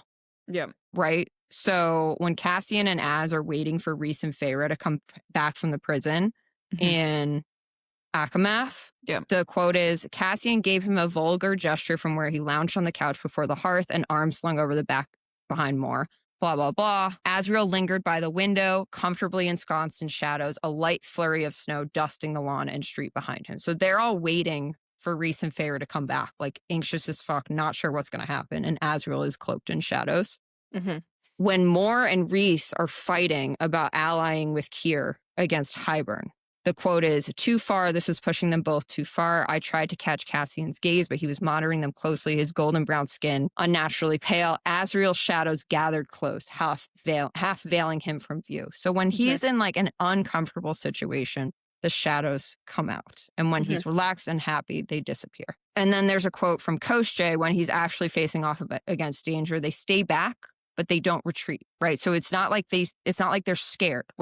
When he's in danger, the shadows aren't disappearing. They're still there, but they might stay back. So the quote with Koschei is, they could make out nothing of him beyond the shadows of his form. Even Azriel's own shadows kept tucked beneath his wings. Koschei laughed and Azriel stiffened like his shadows had murmured a warning. So it's like, they don't disappear when he's in danger. They're there, they're helping him. They might be like back a little bit, but they're not scared. So to answer the original question, how does Azriel not know what the fuck is going on with Moore? If his shadows disappear when he's around Moore because he's happy around her, then they are not there to tell him, hey, Moore is maybe not that into you, right? So that is like the most basic answer of this question. Other thoughts here, like maybe there's something about Moore and Elain's magic that actually would like calm his shadows, and he mistakes that for love or attraction. He's like, oh, my shadows disappear around these women, and I always know that I feel better when my shadows are gone. So maybe that's, and Elain is strongly associated with spring and sunlight and growing things, right? Obviously, shadows disappear in sunlight. So maybe that's like part of her personality is able to kind of like soothe that part of him.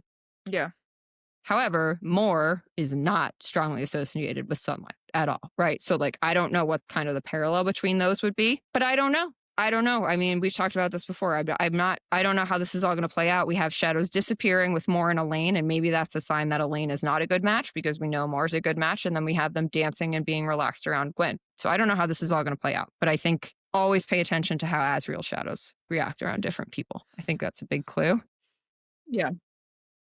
Yeah, and then I had this note about Rhys directing Az towards Moore, which is just so fucking weird in the bonus chapter. Like, why would Rhys point Az towards Moore? He has to know that that's a dead end, right? So like, why would he say, what about Moore? Which I think is, it's certainly questionable. Certainly worth thinking about. I don't have an answer, but it's fishy. Yeah. Definitely fishy. Yeah. Yeah.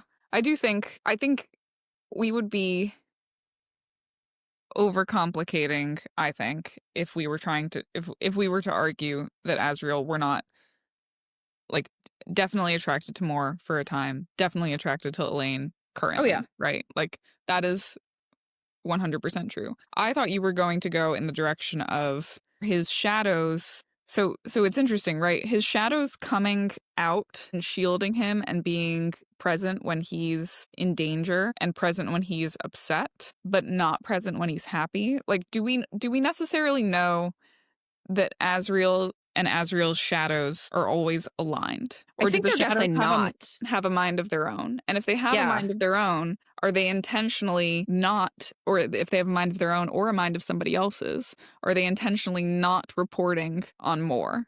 Because we know he wasn't asking them about Lucien's whereabouts. So he can control like what he does and doesn't hear from them, and they can definitely control what he does and doesn't hear from them. Yeah. So is there something nefarious? Like, is somebody else able to control these shadows, or these shadows like belonging to some greater power that's not Azriel that is trying to manipulate what he thinks and how he feels? Which would point to keeping Koschei. him kind of tethered to more for 500 years until Elain came along. I don't know. I like that idea. I mean, I think it points to Koschei. I think there is a chance that Koschei is manipulating as his shadows. Yes. And in that case, like, why more? And why Elain? And why Elain?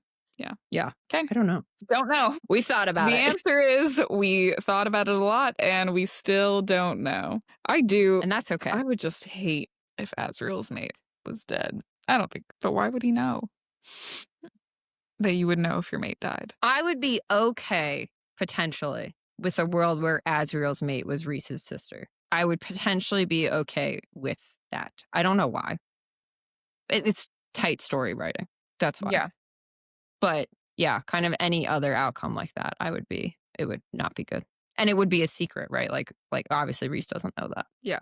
I think one of the things that bothers me so much about talking about all of this is I don't really know what I would like best at this point, because I just want Azriel and Elain independently and Lucien independently, admittedly, to all just be happy. And I don't like talking about this because everyone has a fucking opinion and comes after us in the comments about what we say. Yeah. Well, that too. But like that just exacerbates how much I really don't know what I want to be true here. So yeah. Again, I think I've know. said this before. If Elain and Lucien find a way to be happy together, I'm all for it. Yeah. And also, by the way, like, not everyone needs to have a fucking mate. Like, it doesn't always need to be mates. Yeah. Although it seems like in Sarah J. Maas's world, everybody does have to be mates. Someone did comment on one of our posts, like, not everyone ends up with their mate. And I was like, give me one fucking example within the Maasverse where someone hasn't ended up with their mate. I'll wait, like, of our main characters, you know? Yeah. Yep. I'm with you. All right. Anything else on that one? No. Just shadows, Koschei, manipulation, etc. Manipulation, etc. All right. Well, that marks the end of... Oh, I have a Precog for ACOTAR only. Okay. Yeah. Great. And I have one for Maasverse too. Okay. All right. So I want to... we already mentioned this quote, but I want to talk about this corner. Precog corner. Oh, sorry. Precog corner. Precog corner is where we do our like craziest theories with not a lot to go off of. Usually we do them in the Maasverse section. Sorry about that. Precog corner, craziest theories, not necessarily a lot to go off, but they're fun. This week I had one that could do ACOTAR only, so I thought I would treat our ACOTAR only listeners to it.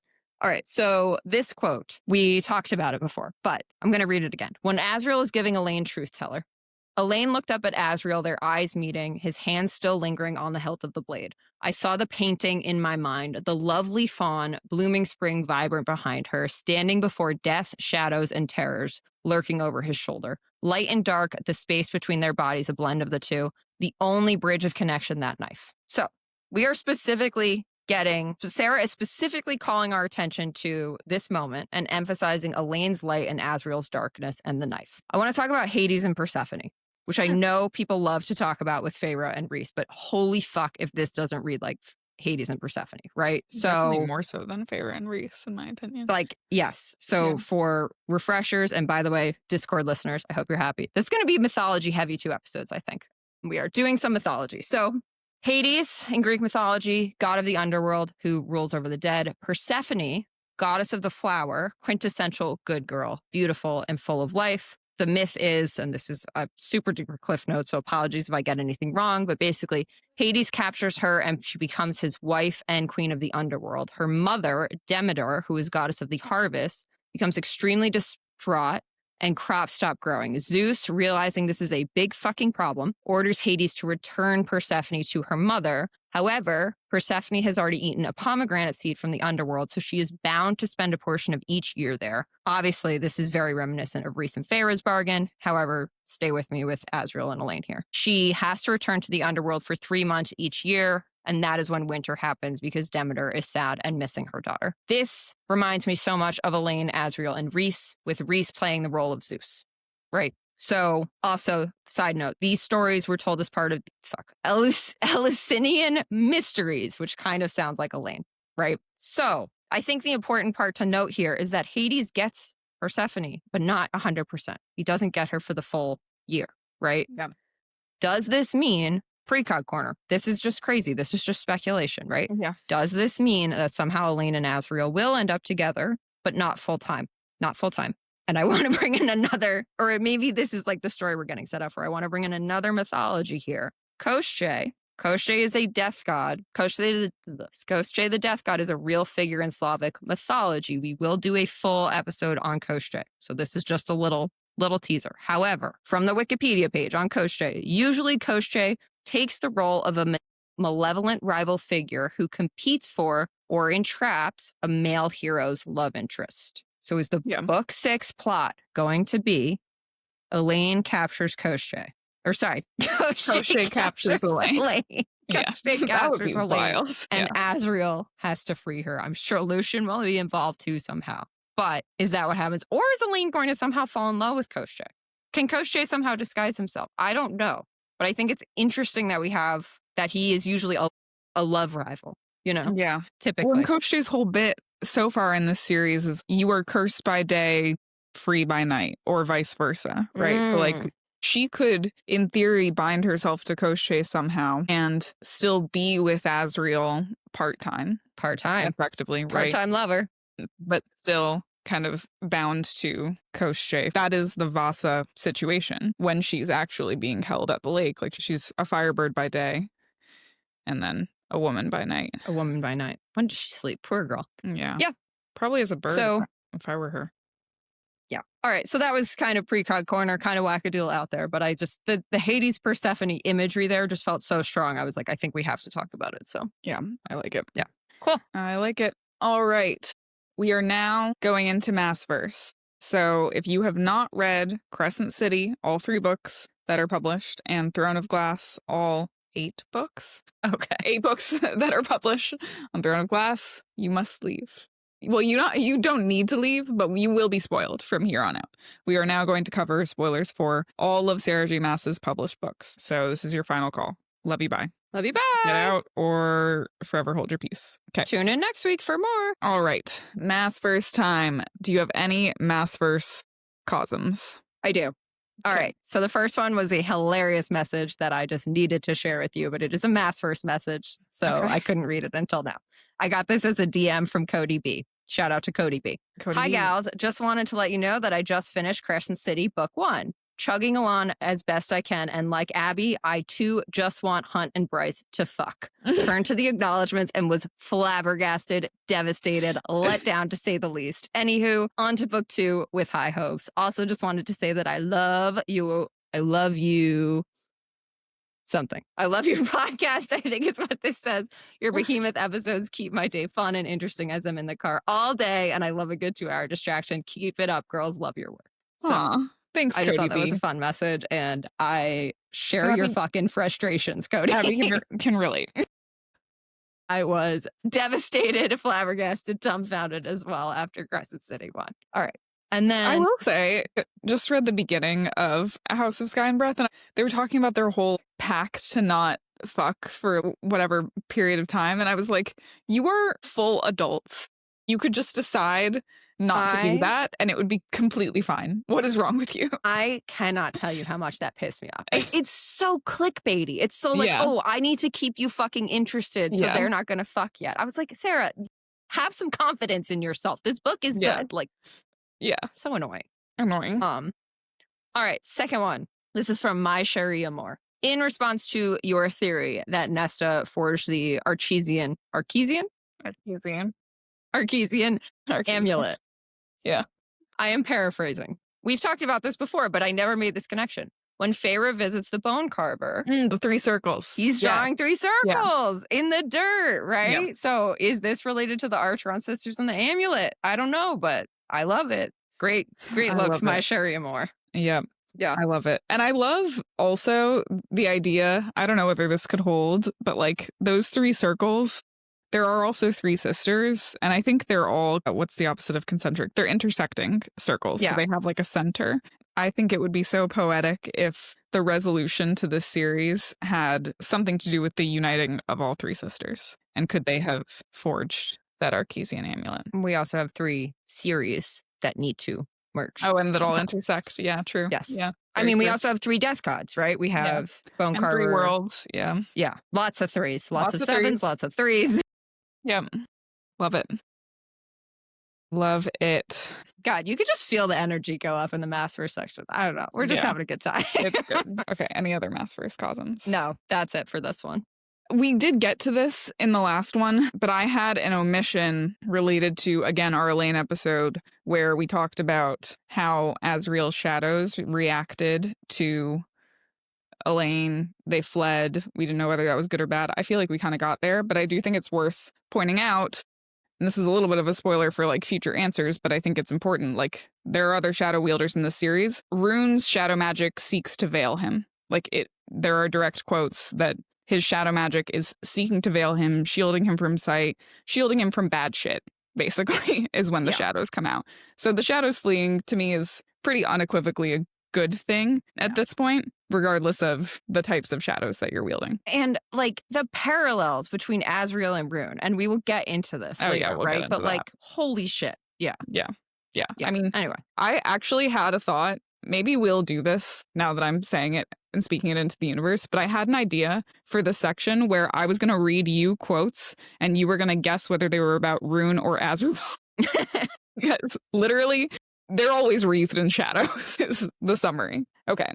And then one social media shout out, just because I think it's just sick and like it's not really related to this episode, but I want to get us thinking about it. We're already thinking about it, but we got a, in my opinion, lit shout out from a user named A_L_A, pointing out this quote at the beginning of Throne of Glass. Since returning from his travels, the king hadn't seemed any different and was just as gruff with Kale as he'd always been. But the sudden disappearance, then returning without a single soul, there was something brewing, a cauldron that the king had journeyed to stir.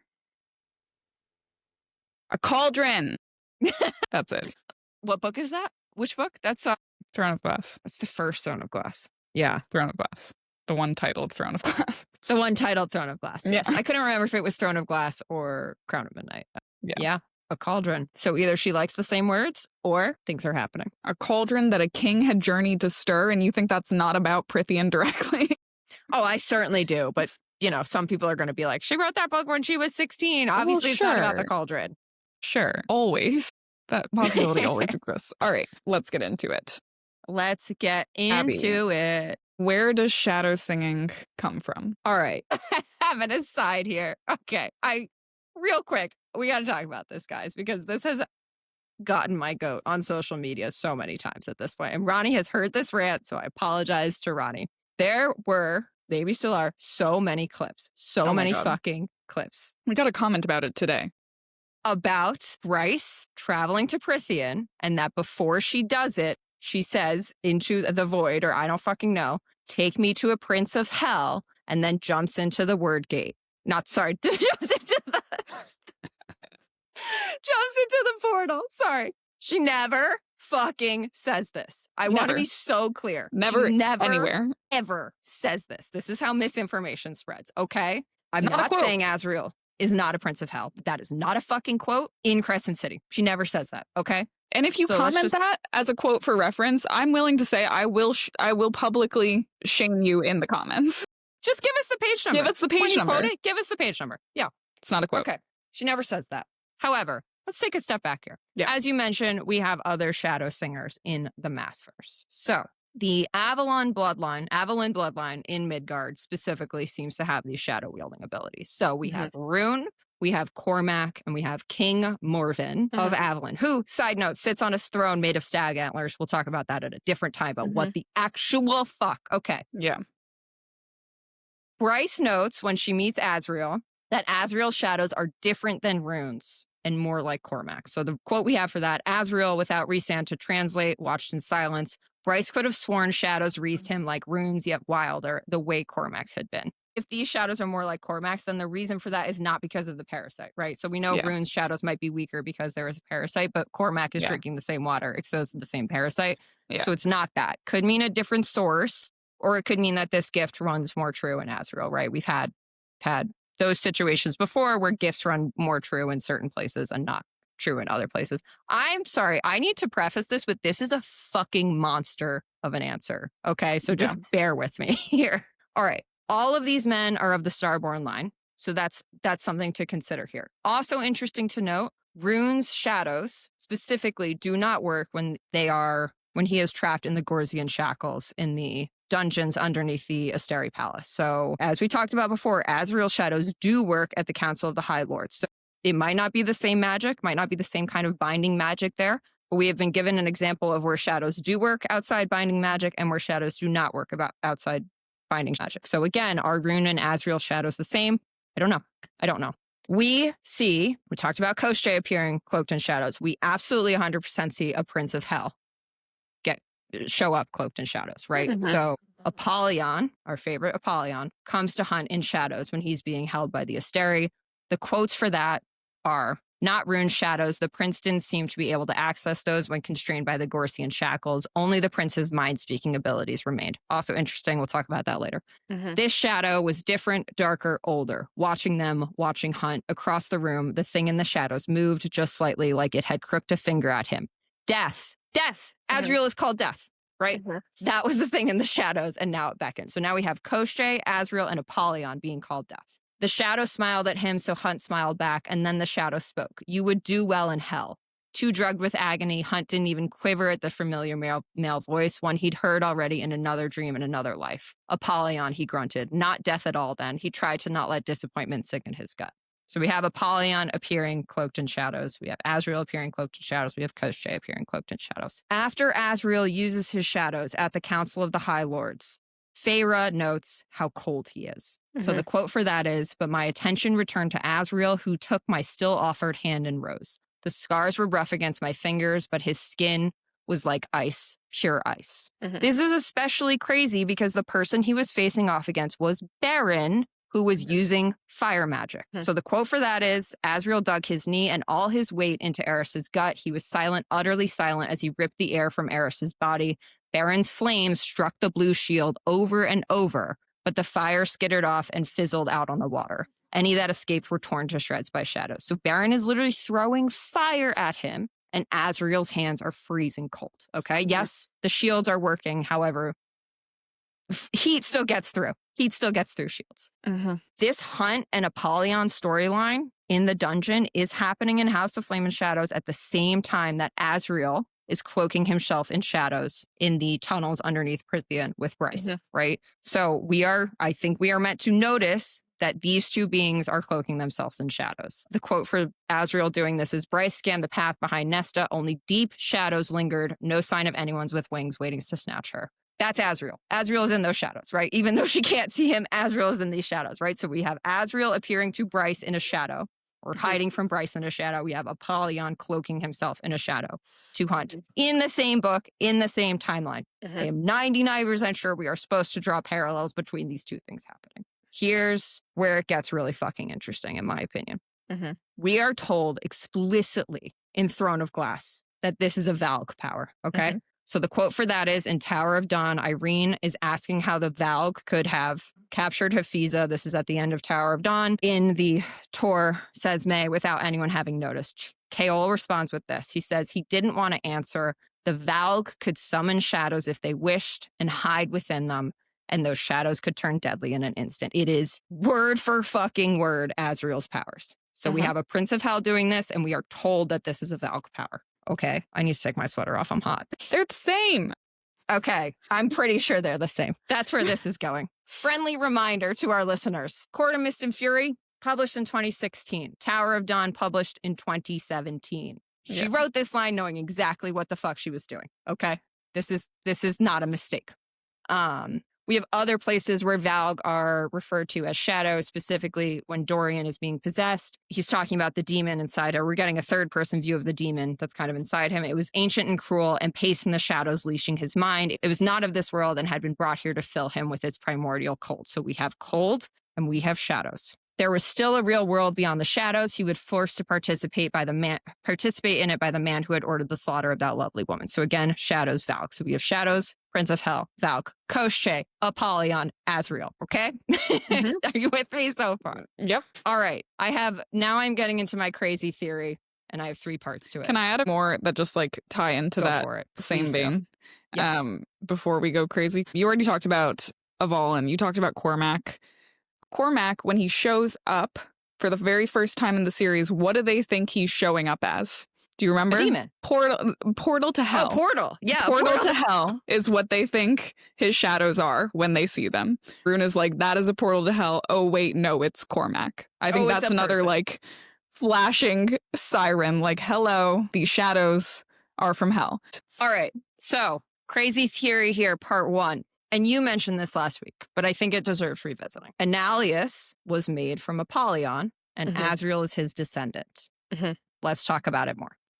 Annihilus, as we know, was the first Illyrian. Apollyon, we've also talked about this before, appears to hunt in a dream with leathery wings. And Sarah calls our attention to it 3 times over 4 pages. That is a red fucking flashing light. Pay attention to this. Quotes for that. He didn't want Bryce in a place like this, so dark and empty and yet awake. Wings rustled nearby, but not the soft feather of his wings, but something leathery, dry. Next quote. Who's there? The darkness absorbed his voice, muffling it. The leathery wings whispered again, and Hunt twisted his head towards the sound. Moving his head was about the only thing he could manage. Midgardians do not feel comfortable uttering my name on your side of the rift, Hunt stilled. There's only one being whose name was not uttered in Midgard, the Prince of the Pit, Apollyon. And then the last quote, the seething darkness and those leathery wings vanished. 3 times. 3 times. Leathery wings, okay? When Bryce sees Azriel, she calls his wings demon's wings immediately. That is the first thing she says about him, right? All right, I want to jump to our favorite Asteri, Vesperus. Okay. Vesperus says that the Illyrians are crafted from night and pain, right?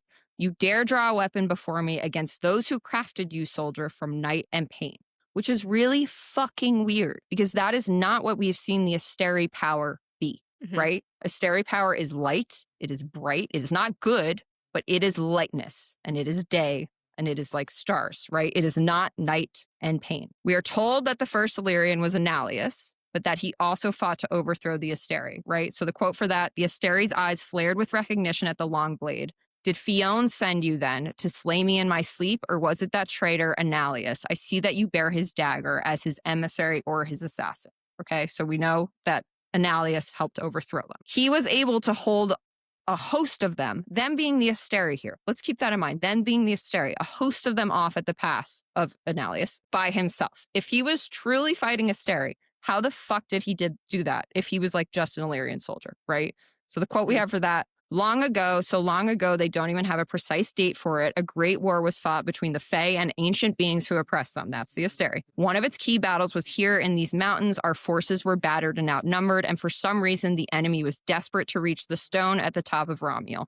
We were never taught the reason why. I think it's been forgotten, but a young Illyrian warrior named Annihilus held the line against the enemy soldiers for days. He found a natural archway of stone amongst the tangle of boulders and made that his bottleneck. He died in the end, but he held off the enemy long enough for our allies to reach us. How would he be able to do that? How can anyone hold off Asteri for days? The only people we've been able to see fight against the Asteri effectively are Bryce and Princes of Hell, right? For the most part. You mentioned this theory last week. I really like it. Did the Princes of Hell corrupt the process somehow? Did the Princes of Hell get involved? Did they trick the Asteri into making Asteri soldiers with a little, I think the words we used were with a little sprinkle. With a little sprinkle of themselves. And in that way, making soldiers that could actually end up overthrowing them. And then, of course, Azriel has Annihilus' dagger, right? So if he has Annihilus' dagger, is he Annihilus' direct descendant? And does therefore he have that little sprinkle in him too?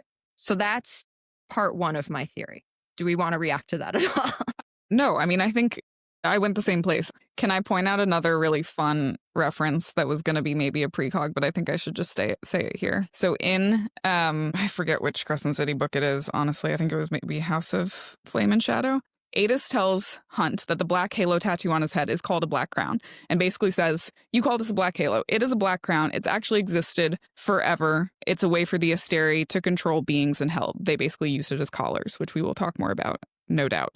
And then basically Hunt uses this as kind of a chip with Rigilus. So the quote for that is, halo, Hunt asked as solidly as he could, or black crown. Rigilus blinked, the only sign of his surprise, but the term clearly landed with the bright hand. Been talking to shadows, have you? Rigilus hissed. Bromortis and all that, Hunt is called a shadow of death. So Rigilus is literally calling the Princes of Hell, who Hunt learned this from? Shadows. Yeah. To me, that's an indisputable link. Like, these shadows have to be linked to hell.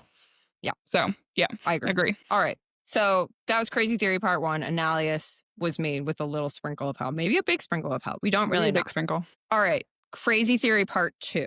Truth teller. You've pointed this out. Truth teller and the Star Sword seem to be very different. They seem to actually be kind of antitheses of each other, right? Okay. All right. So truth teller, when it kind of shows its power is shadows. The Star Sword, when it shows its power is light. We have the Asteri, we have the Princes of Hell. So I think the knife is actually imbued with maybe Apollyon's power. I don't know if it's Apollyon specifically, but certainly Princes of Hell's power rather than Asteri power, right? So we talked last episode about Azriel being starborn. Bryce gives us another option, right? So the quote for that is, "What have you done, Azriel rasped, and Bryce twisted to find him on his feet, wings tucked in, Nesta leaning against him as if wounded, ataraxia dangling from her grip. The male now held the Star Sword at the ready, truth teller gripped in his other hand. He must have had some sort of starborn blood in him then, a distant ancestor maybe, or maybe his possession of the knife somehow allowed him to bear the Star Sword," right? So she's saying maybe he's starborn, maybe because he has the knife, he can touch the Star Sword. We've explored the starborn option. I don't really want to get into it again. Let's talk about the knife. It's kind of more interesting. Truth teller starts glowing only when Bryce shows up. Right? It only starts glowing when Bryce shows up. It never glows for Azriel. And we are told that the knife sings to starborn people, right? The quote for that is, "Azriel was already poised over her, that deadly dagger drawn and gleaming with a strange black light. He noted the darkness leaking from the blade and blinked. It was the most shock Bryce had seen him display. Put it away, you fool," Amren said. "It sings for her, and by bringing it close, ... So maybe he's not starborn, right? Because he can't really activate whatever the power is within Truth teller without Bryce. So maybe it's not that he's starborn. Maybe it is truth teller itself. We already kind of talked about this, but you brought this up. The truth teller pulses with darkness. Gwydion blazes with light. So the quotes we have for that: truth teller pulse with darkness in Azriel's hand. That's House of Flame and Shadow, chapter 14. Even truth teller in Celine's hand seemed to ripple a dark counter melody to how Gwydion flashed in Thea's hand. Its light, a heartbeat, right? So they're opposites here. The mountain shook again. Nesta and Azriel halted 10 feet away. Ataraxia, a blazing light. Truth teller enveloped by shadows, which is how Azriel is, right? The Autumn King tells us that the Star Sword is made, but that truth teller can unmake things. You brought this up too in Elain, right? So the Star Sword is made, as you called it. He waved an idle hand, sparks at his fingertips. The knife can unmake things, made and unmade, matter and antimatter. With the right influx of power, a command from the one destined to wield them, they can be merged, and they can create a place where no life, no light exist, a place that is nothing, nowhere. So what if the Star Sword was made by the Asteri, but Truth Teller was made by the Valg / Princes of Hell? Because in my mind, at this point, they are the same, right? What if Truth Teller was made by the Princes of Hell? We are told that Thea was there for their creation, but we are not told that Thea herself created both of them, just that she was there. And we only ever see the Star Sword dipped into the Cauldron, which we know has been corrupted by the Asteri power. We don't see Truth Teller dipped into the Cauldron, right? So what if the Star Sword is imbued with the Asteri power, but the dagger, Truth Teller, is imbued with the Valg power? We know when Truth Teller and Star Sword were made, there were two other figures there, right? We know that when Bryce uses the Star Sword and Truth Teller together, she opens up a void, right? That's what happens. And that's how she defeats the Asteri. Apollyon's power is the void. So I think Apollyon imbued his power into Truth Teller. And that this has actually always been about, and I will get to my Precog corner theory about this, merging these two powers, this Asteri power, this light power, and this Valg / Prince of Hell darkness power, right? Yep. I want to add one more thing here, just fuel to the fire, that the Valg and Princes of Hell are probably the same thing. The word void is used in association with Valg so many times in Tower of Dawn. So the quotes we have for that, when Irene is in the Tor reading about how the first Valg came to Erelea, there were no doors within the archway, only swirling black nothing, beams of it shot from the void, some foul corruption of the sun, falling upon the soldiers kneeling before it. That sounds a lot like Cormac. Yeah. Irene describes the Val magic as a void. So he'd roared, this is when she's healing Keol. He'd roared around it. His bellowing had been almost as bad as the magic itself. It was a void. It was a new dark hell. I have like 5 more quotes about this. I think you guys get it. Valg are described as a void. Apollyon's power is the void. I think I am totally on board that they are the same at this point, and that Truth Teller was infused with this power from the Princes of Hell. Mhm.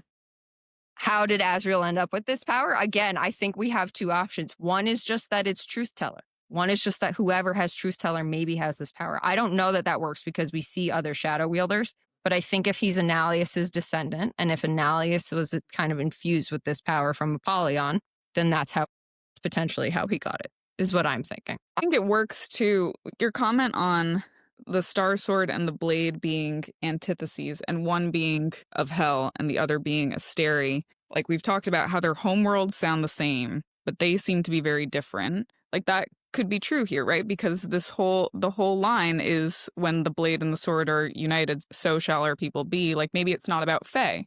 Maybe it's about their This is world. my Pre-Cog corner theory. This is exactly what I'm building to. Okay, sorry. Yeah, it's not about Fae. We want to just do it now. All right. So yeah. So basically what I'm getting to, Pre-Cog corner theory here. When the knife and sword are reunited, so shall our people be, is not about the Fae. It is about the Valg and the Asteri.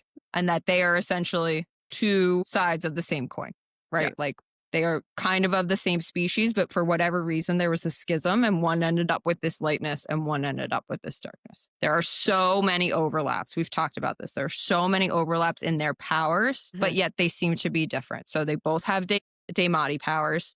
They both seem to bleed black, at least sometimes. They have similarities in their homeworlds. They both feed on magic in one way or another, other than the obvious differences, right? With the Valg being dark and the Asteri being light, they have so many similarities. Yeah, and they seem to negate each other's power. So what if at one time it was one race and it was balanced between the light and the dark? It was a balance. Everyone had a little bit of both. Something happened. There was some kind of schism. Some of them ended up with dark power. Some of them ended up with light power. And this prophecy is actually about reuniting those powers again and making it a balanced race once again. And maybe not cosmically evil. Maybe neither of them are cosmically evil. That's what I'm thinking. That's a giant. I like it a lot. I especially like the part about the schism. I had not thought about that at all. So basically these were kind of like all powerful beings that were split. That's what I think. I mean, there's a lot to get into there. I'm not sure it's Pre-Cog. It's Pre-Cog theory. Yeah. But I like it. And I can make my last part of this theory also Pre-Cog, so we can come back. I can have an actual Pre-Cog corner theory. But yeah, basically, like, there's so many overlaps in their power. There's so many similarities, but they themselves are clearly kind of different. Yeah. So, like... And they bleed the same color. They bleed the same color, most of them. Yeah. Yeah, most of them. And they, like, kind of cancel each other out, right? Yeah. And the Valg are burned to death. Yeah, the Valg are burned, and the Asteri are, like, consumed by pulled into the void. Yeah, exactly. Right. Yeah. So the Valg are killed by starlight, which we've talked about being an Asteri power, and the Asteri are killed by the void, which is a Valg power. Yeah. I'll let you ponder. I'm just thinking. Yeah. I mean, yeah. I 100% think, like, it's irreversible in my mind now that the blade and the sword are about the Asteri and the Valg. Yeah, I don't think it's about the Fae at all. I don't think it's about the Fae at all. Can't be anything but hell to me at this point. Like, they haven't been for a while. Like, they're just not. Yeah. Starborn are Asteri. So, yeah. All right, we have another answer. In conclusion, Azriel, descendant of probably Apollyon. And that is where the shadow wielding came from, I think. I have one, like, slight monkey wrench in this. And I don't really think it needs to be a problem, but it's worth calling out. Avalin's power is really strongly tied to Thea's power that Selene left in the prison, which seems to have been the Fae portion of her power. And when Bryce absorbed that power, her starlight that arced through Einar's prism arced through as starlight that then descended into shadow. And so she talks about this portion of the power that Selene left that was Thea's as darkness. So the quotes there are, Bryce reached with her mind, this is her getting that power, through layers of rock and earth, and there it was, slumbering beneath her. Not first light, not as she knew it on Midgard, but raw Fae power from a time before the drop.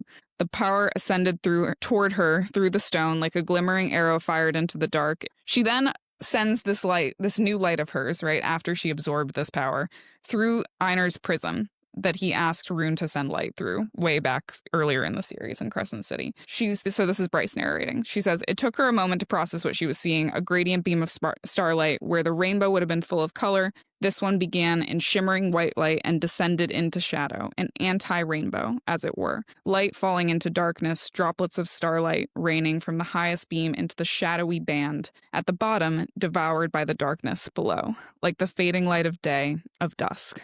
What did it mean? She was pretty sure her light had been pure before, but now with Selene's power, she thinks at this time that it's Selene's power, but we later find out that it's Thea's that Selene had left. Mixed in, there was darkness there too, hidden beneath.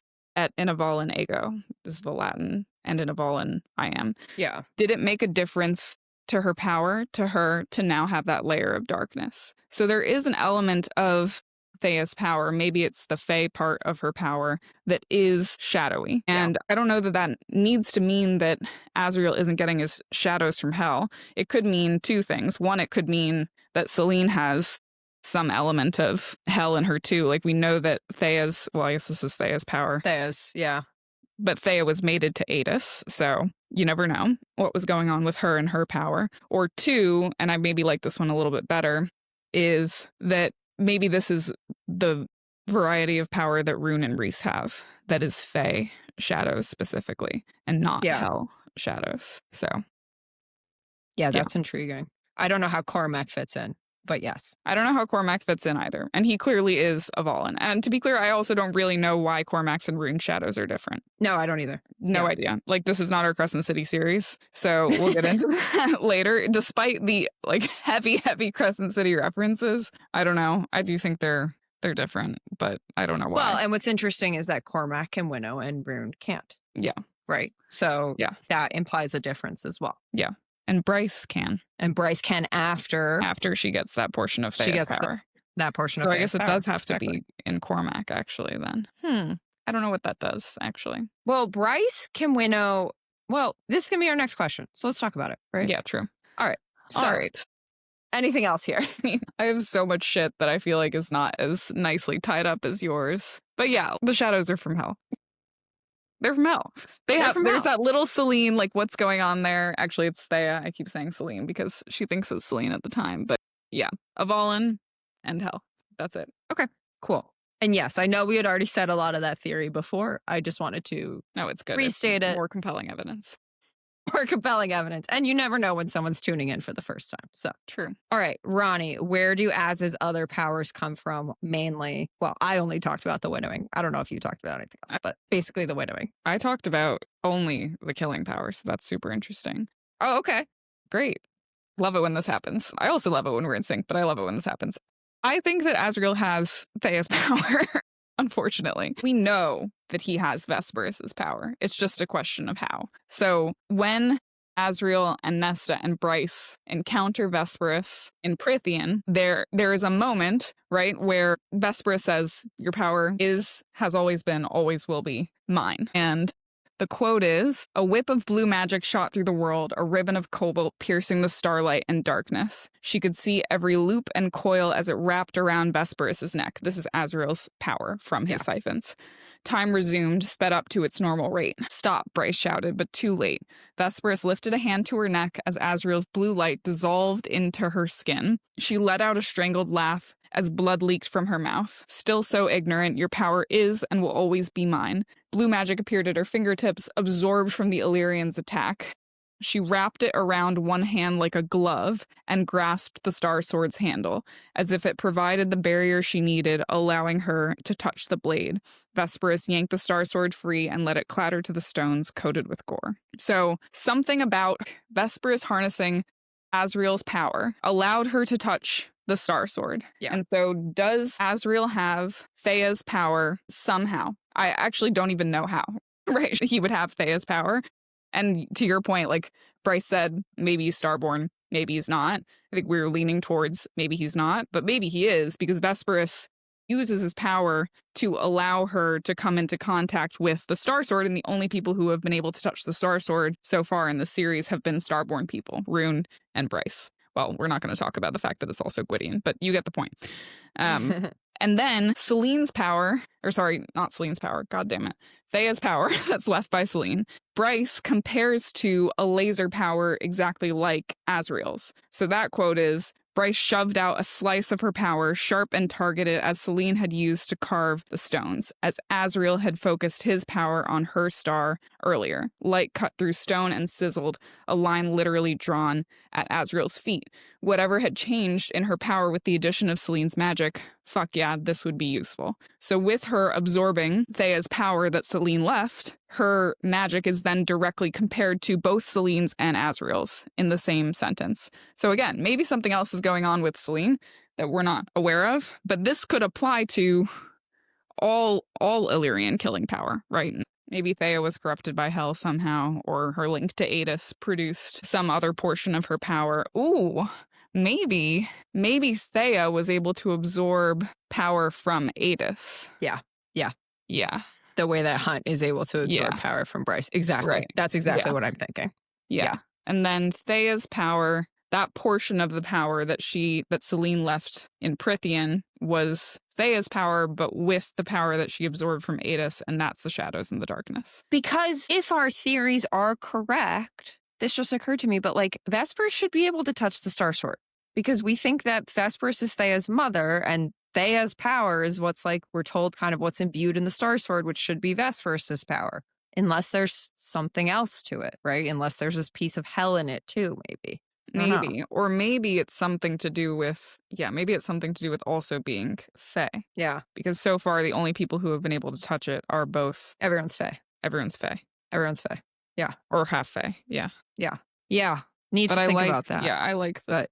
It being partially Eris's power as well. Yeah, and for our listeners who, if you're not clear what we're talking about, we are talking about the scene when Bryce and Hunt are having sex and they transfer. He ends up with some of her maid power after the sex because she transferred it into him, and then he is able to wear the mask and save her from death. And he realizes that he feels like he's been made, is the words that they use. So like it is established in this universe that when you are having sex with your mate, you can transfer your power between each other.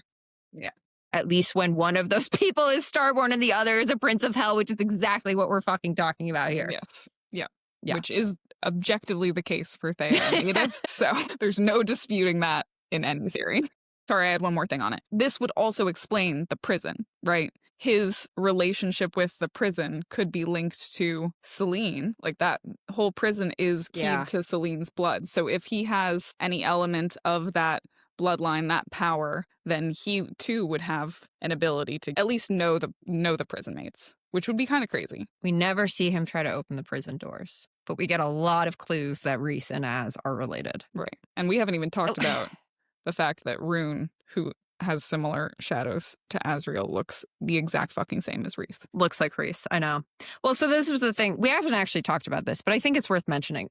The other parallel between Az and Rune is that their hands are burnt, right? They were both burned as children, and now they have these shadows. I don't know how that ties in, but it feels like a pattern, right? We have two, I'm going to call them dark little boys, who were burned by family members and then ended up with shadow wielding, right? And like, how does that all tie together? So if this is genetic, do you need that fire? Because we know that fire can kill princes of hell, right? So it's like, do you need that fire? Do you need that threat to be presented to you so that the shadows kind of come out and protect you? I don't know. And we don't really know much about Cormac's childhood, but it is implied to not be good.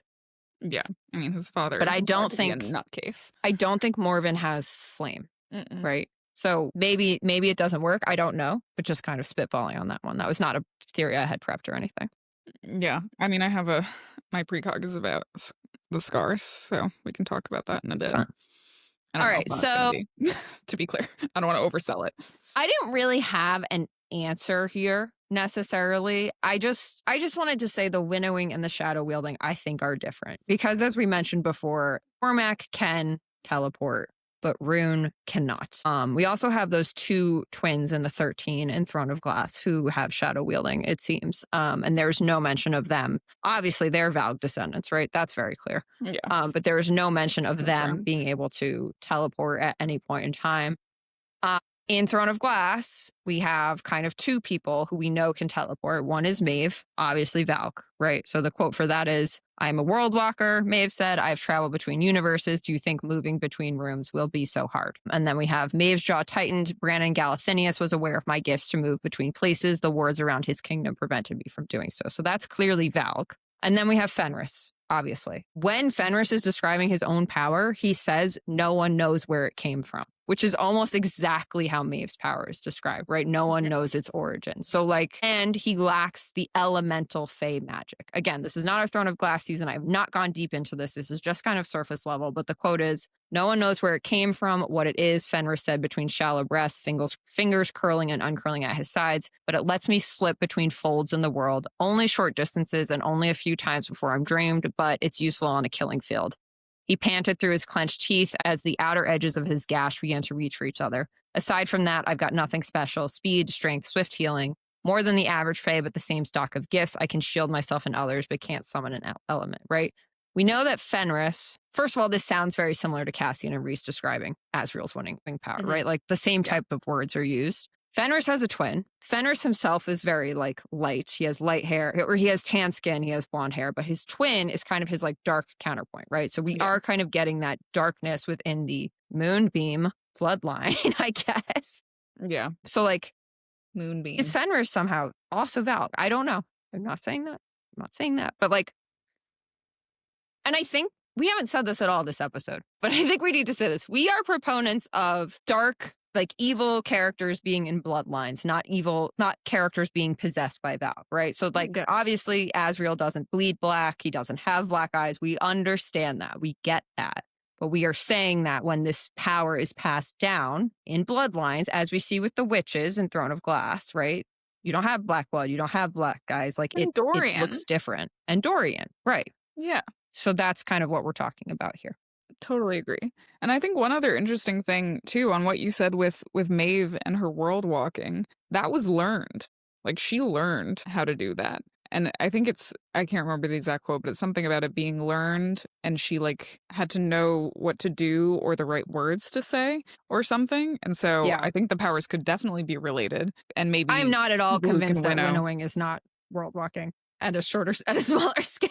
Like right. Exactly. Yeah, exactly. Yeah. That's exactly what you were hinting at earlier. Yeah. We're agreed. 100%. Cool. All right. But I also don't think it's not definite either. No. Guys, we're just having fun here. We're just throwing out ideas. We're having fun. It's like so much fun. All right. Anything else on this one? Not on this one, but should we talk about Bryce and Azriel? Just riff on it. Sure. I don't think they're mates.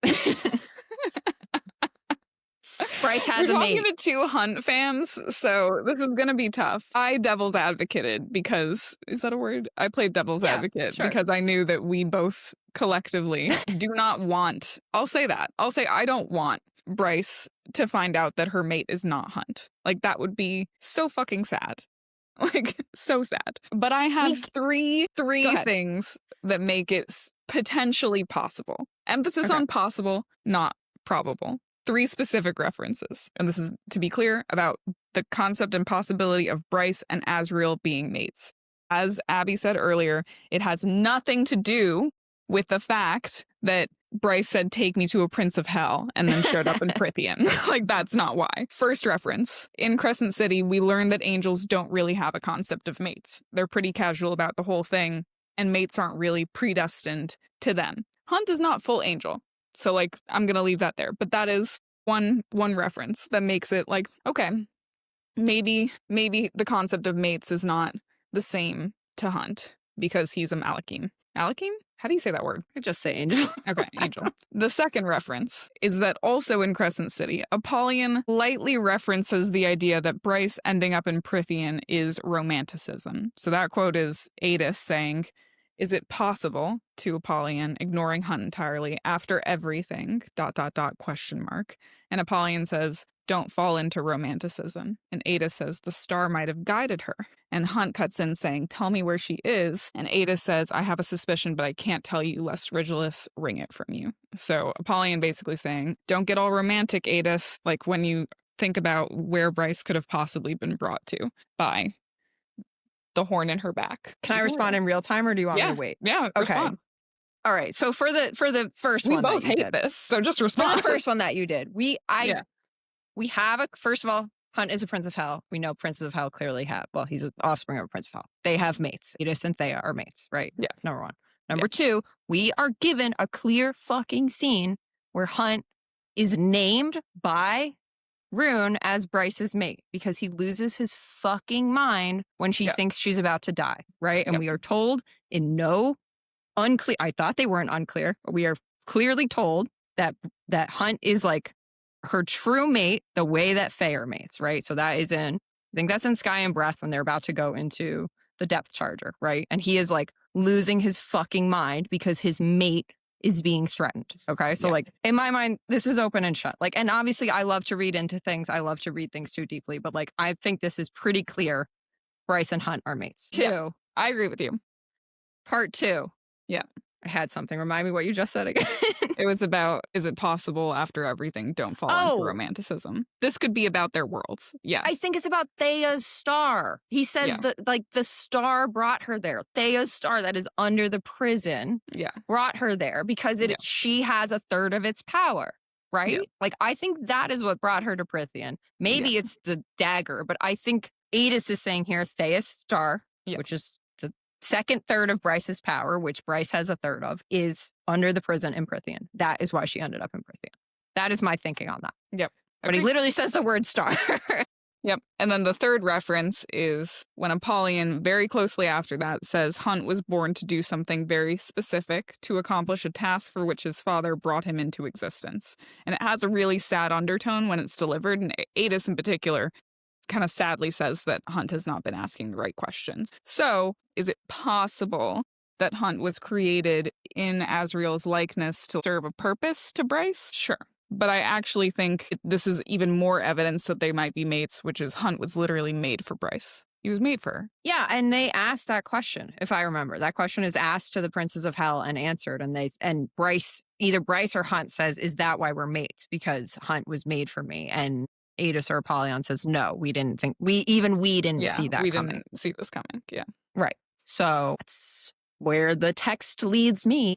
Yeah. I personally think it would be absolutely fucking miserable if Hunt had an end that was not with Bryce. So, but I acknowledge, again, similar to Rhys controlling everybody, I acknowledge the literary possibility of it.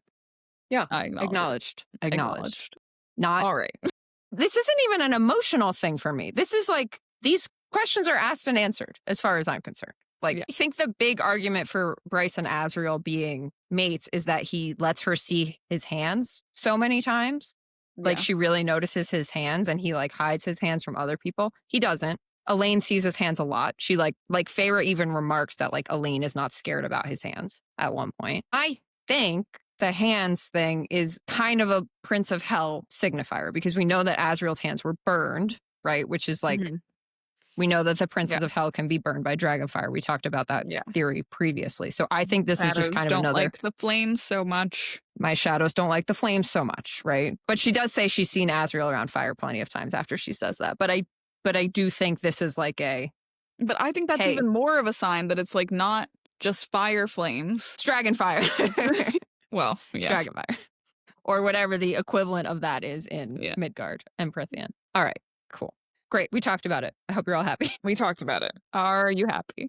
For everybody here, I need you to know that Abby texted me sometime during, like in the middle of the week, I don't even remember when, and was like, shoot, should we do that? And I looked at it and was like, I don't even know. You didn't even respond. Did I not even respond? We must have talked about something directly afterwards. And was like, you know what? We can talk about it to talk about it, but I don't think that it's anywhere near the most interesting thing to talk about related to Bryce or to Azriel. No, this was not even on our list of questions, guys. Yeah, honestly, it was not. It was not. We did not think it was that interesting, but we've talked about it, and go ahead and rip us out apart in the comments because of what we said. That's what you guys do, and we love it. Have at it. All right. Precog corner. So we already talked about this, but precog corner theories. First of all, for those who haven't read the Empyrean series, it's based on precognition as a signet. It's just the ability to see the future. It has like very limited supporting evidence, crazy wackadoodle theories that we just bring up just to put them out into the universe. Abby, what is your, well, you already talked about your Precog corner theory. Yeah, but I You have wanna talk- another one that I actually think is way better for Precog. So I Okay, think this worked cool. out better. Cool. All right. My Precog corner theory Okay. is that Apollyon Mhm. equals Koschei, also possibly equals Erewhon. Let's talk about it. Okay, you ready? I definitely am with you on the Erewhon piece, but I'm super curious about the Koschei piece. All right, Apollyon and Koschei, as we've discussed, both appear as shadows, right? So they appear as shadows, they come in as shadows. We know that Erewhon is not the Valg King's true name. We know that because we have a quote about Elena. I didn't write down what book this is from. I think it's in Empire of Storms when they're going back into the Witch Mirror. She scanned the next panel. Oh no, sorry. This is in Queen of Shadows when they're in the God of Truth temple. She scanned the next panel. They did not know his true name, so they called him Erewhon, the Dark King, Adian said. Then Elena and Gavin battled him. Your magic necklace saved their asses, and Elena called him by his true name, distracting him enough for Gavin to slay him. Erewhon is not his name. He has another name. Apollyon and Erewhon choose forms that are remarkably similar. So we talked about Apollyon appearing with the leather wings. He appears to Bryce differently. So Apollyon appearing to Bryce. Apollyon, Prince of the Pit, had chosen to appear in a golden-haired, golden-skinned body, handsome in the way that ancient statues were handsome and the way that Pollux was handsome. When Erewhon sheds his Harrington skin, he appears very similarly. So I don't have an exact quote for it, but he appears with golden hair, golden skin. We are given kind of the same vibes. We are told that the gods in Throne of Glass, who remember we think are the Asteri, and we know that the princes of hell stole the world walking abilities from the Asteri, can exist in multiple places at once, and that time is fluid. So the quote for that is, not just gods, but beings of a higher, different existence, for whom time was fluid and bodies were things to be shifted and molded, who could exist in multiple places, spread themselves wide like nets being thrown. They were as mighty and vast and eternal as a human was to a mayfly. That's Empire of Storms, chapter 65. Is Erewhon existing in all three of these realms at the same time? Because we have ties to him to Apollyon, we have ties to him to Koschei, we have ties that bind Apollyon and Koschei. Remember, this is Precog. So like we don't have a lot to go off of here. We have shadows and we have blonde dudes being sketchy as fuck, and we have now are told that there is a power that allows you to exist in multiple places at one time. So I know that Erewhon is dead. I acknowledge that Erewhon is dead. But if he has... Are you saying then that Apollyon is dead? No. And like Throne of Glass is not a later world, but like the events of Throne of Glass post-date the events of Crescent City? Or are you saying that they can die and they don't actually die? I'm saying this quote says that the gods in Throne of Glass can exist in multiple places at once, right?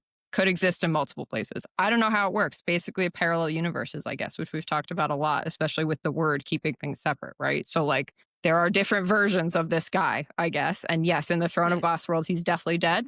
But in Prythian and in Midgard, I think he might still be alive. Precog corner. It's crazy. It's out there. I have a part 2 to this theory. If Koschei is Valg, and if he is a Prince of Hell, and if the Princes of Hell did fuck with something with the Asteri, as we talked about, if they maybe fucked with the Cauldron, we don't know, right? But if they did something so that the Asteri would be overthrown with the Illyrians, if they have some kind of power in this world where they can pull strings, did Koschei create the fake mating bond between Lucien and Elain? Between Lucien and Elain. And it actually has nothing to do with either of them. It's about Vassa. And I'm going to tell you why. Vassa and Lucien are actually mates. This is the theory, right? Vassa and Lucien are actually mates, but Koschei doesn't want Lucien to come rescue Vassa, right? So he needs Just a funny, way. he kind of does anyways. Kind of does anyway, implying that they're mates, right? So he needs a way to take care of Lucien. Elain is the first person to go into the Cauldron, right? Yeah. Like, it's specifically Elain and not Nesta. So the first opportunity that Koschei gets, if Koschei has some kind of connection to the Cauldron, he says, oh, I know what I'm going to do. I am going to get Lucien out of the equation here because he is the one that could fuck up my plans with Vassa. He's the one that could fuck up my day, right? So whoever the first person is who goes into the Cauldron, that is who I'm going to make Lucien's mate. It happens to be Elain. but it doesn't actually have anything to do with Elain or Azriel. It is about Lucien and Vassa, right? Yeah. When Lucien learns about Koschei and Silver Flames, the quote we get is, Vassa nodded, "It is all I have gleaned from my time enslaved to him." Lucien stared out the window as if he could see the lake across the sea and a continent, as if he were setting his target. He's already plotting. He's already like, okay, I am going to fuck up Koschei, right? So again, Precog, kind of crazy, kind of out there, but like none of this is actually about Elain or Azriel. It's about Lucien and Vassa. And added bonus, if Koschei knew Elain and Azriel were actually mates, just throwing this out there, by making Lucien Elain's mate, he could be eliminating Lucien in the blood duel, right? Because we know that Azriel will kill Lucien in the blood duel. Rhys even says that, right? So he's like kind of taking care, killing two birds. Yeah. Well, killing one bird, but like doubly taking care of this one fae who could come like fuck his shit up, basically. Yeah. I think the second one is way less crazy than, I don't think the second one is that crazy at all. Like Elain can see nothing to do with Koschei. Yeah. I mean, she can see things about him, but any like reasoning around anything that he's doing is all quote mist and shadow. So I totally buy the Lucien Vassa like real mate story, especially since we really still don't know how he's got this workaround going for her, for Vassa. And it would be such a great game of misdirection for everyone to be like pondering about Elain and Azriel. And she's like, you weren't paying attention to the important things, actually. You know? Yeah. I think it'd be fun. Yeah. And it would be nice. So yes, I'm sorry. I guess that was two Precog theories. Yeah, I think those are different theories, but I theories. Think both of them work. I think on the Erewhon one, I definitely think we have met Erewhon in a different world because, to your point, we're told that his name is not actually his name, and we're told, I think, in that same quote. Sorry if you said this and I just like completely blasted through it in my brain, but I think we're also told in that quote that if we did know his name, it would be consequential to him on his like so the quote world. is, Elena called him by his true name, distracting him enough for Gavin to slay him. Yeah. Which we know did not actually happen, but we can assume she called him by his true name. I guess the question is, and I think about this a lot because I'm so stuck on the Valg and the Princes of Hell, is Erewhon is said to be a Valg king. Yeah, and even in the story of Maeve, they talk about like three Valg kings, and how it wasn't always that way. So I think it still leaves the door open for like princes to be something that happened in a moment in time, and then the kings are separate. But it's pretty clearly said in Crescent City that Hell is ruled by 7 princes. Certainly. With no mention of kings. So I agree. We need to figure out how kings play a role here. We also... Erewhon is said to be the nicest of his brothers, for lack of a better word. And Orcus and Mantix are still unaccounted for, who are his brothers. Yeah. Are they going to come into play? I don't know. It'll be fun. And maybe, But I agree with you. I think we have to have met Erewhon somewhere else in some other way because of this true name thing. Yep, I buy it. Okay, so I have two-ish. One I found during prep for this, but it doesn't really have that much to do with Azriel. And then 2 has to do with Azriel, but I have literally nothing to go off of here. Azriel has these scars on his hands, right? And we're told how he gets them. His brothers basically play with oil and fire and Illyrian healing gifts, and he ends up with scars. We also have this direct comparison between Thea's power and Azriel's power. Bryce's chest also has a scar on it. So you talked about Rune having scars on his hands, Azriel having scars on his hands. What if Azriel's scars are not actually about fire? Or maybe they are about fire, but what happens is his power is reacting to that fire and creating these scars. Like there is starborn power that is reacting, coming out of his body, and now there are scars. Because Bryce has the scar on her chest that's shaped like a star, and that is what her starlight comes out of. Yeah. Could they be related? I don't know. I just think it's interesting that all 3 of them have scars. Yeah. Could be something, could be nothing. All right. The second one is crazy. It's maybe you don't think it's that crazy. I think Einar has been sending information back to Eris the entire time. 100%. Let's talk about it. Einar has been recording everything that he's been studying in the old language of the Fae. The old language of the Fae that their people had used when they first come to Midgard through the Northern Rift. He's also researching how light moves through the world. So the quote is, Rune asks, what are you even doing with that thing? He says, studying how light moves through the world, how it can be shaped. Don't we have scientists over at CCU doing this shit? Their interests are not the same as mine. His father surveyed him and then said, without a hint of warning, it's time to consider females appropriate for marriage. So he is researching multiple realms, how light moves, how it's shaped, and he's writing this in the only language that's common between Prythian and Midgard. Eris is playing all sorts of chess when everyone else is playing checkers, says he wants Nesta as his bride for something totally unrelated reasons to just her beauty. We have discussed how we think that Nesta has both Starborn and Deanna's powers, and they're both from the Autumn Court. Is Einar doing all of this research, recording it in the old language, and somehow getting it to Eris in the Autumn Court, and Eris is playing a much bigger game than we think he's playing. And that's why Baron and he have been like kind of at odds with each other. Baron is trying the Hybern route. Hybern's clearly got something going on with him across multiple worlds. Eris may be trying another tack. Eris calls the prison a palace. He calls the prison a palace. How the fuck does he know that the prison was a palace? Right? Like, no one knows that. He has to have an outside source of information. He has to. The question is, I mean, I guess he doesn't have to, but yeah. Yeah, I mean, you could argue that there's some like recorded history because Rhys knows a lot of things that he shouldn't know too. Like that definitely is true. Like Rhys has an orrery and so does Einar. Rhys has an orrery. Rhys seems to know that Elain is falling through the sky as a comet. And Rhys has a bargain with Eris. Does he? Mm-hmm. Yes. We don't know what it's for. So this is I found it. Court of Frost and Starlight. But I'd made a bargain with Eris too. Perhaps a fool's bargain, but only time would tell in that regard. My annotation was, he made a bargain? Yeah, and we don't know what it is. And we don't know what it is. Yeah, I can't wait for our Eris episode. Yeah. Eris appears at the battle with Hybern from a rip in the universe. Yep. Much to say about Eris. Much to say about Eris. And he seems to like really know what he's looking at when Rhys and Feyre offer him Nesta's the dagger. Yeah. Which, like, why do you know that, Eris? Why do you know that? Okay. All right. Well, what are you reading? What am I reading? I'm reading Crescent City. Great. I'm reading Kingdom of Ash. I saw Chess, was it yesterday? 2 days ago. Chess the musical. It was lovely. Would recommend to anybody who's contemplating it. I feel like they're doing a really good job of advertising, like a better job than any Broadway revival I have personally seen. Like I was targeted for it on Instagram. Yeah, I've been targeted for it as well. And I don't live in New York, so. Yeah, kind of crazy. It was really good. If you like chess and history and musicals, specifically the Cold War and musicals, this is the musical for you. It's a very interesting Venn diagram. It is, and it's got music written by 2 of the members of ABBA, which still don't go together with all 3 of those things. I guess it goes with theater, but I would not link ABBA to chess or to Cold War. Maybe the Cold War. Maybe. Like, kind of. Sure. And if you're thinking like eras of time. Yeah. Yeah, but they're Swedish. I know. What do they have to do with anything? Nothing. Yeah. What are you reading?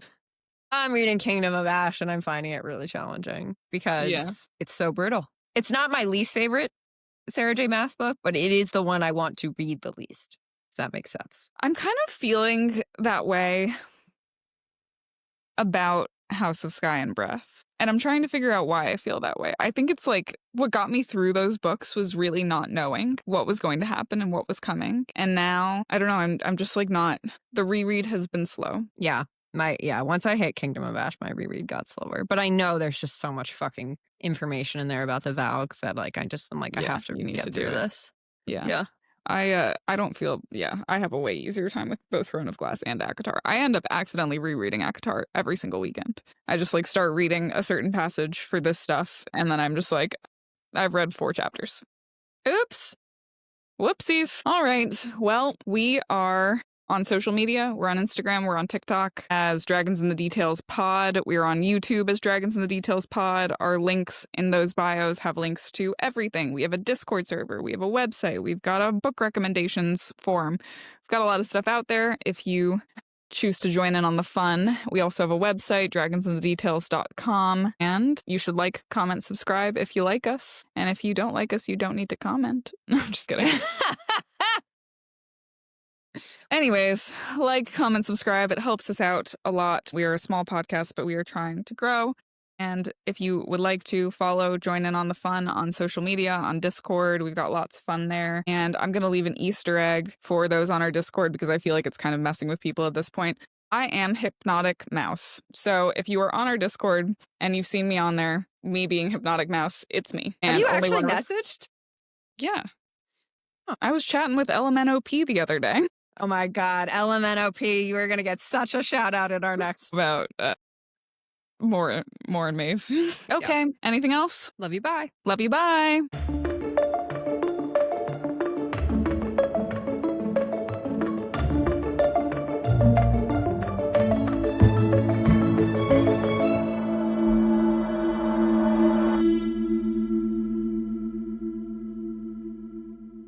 Hi, Rory. Hello. Oh my God, he looks so cute today. We got a haircut.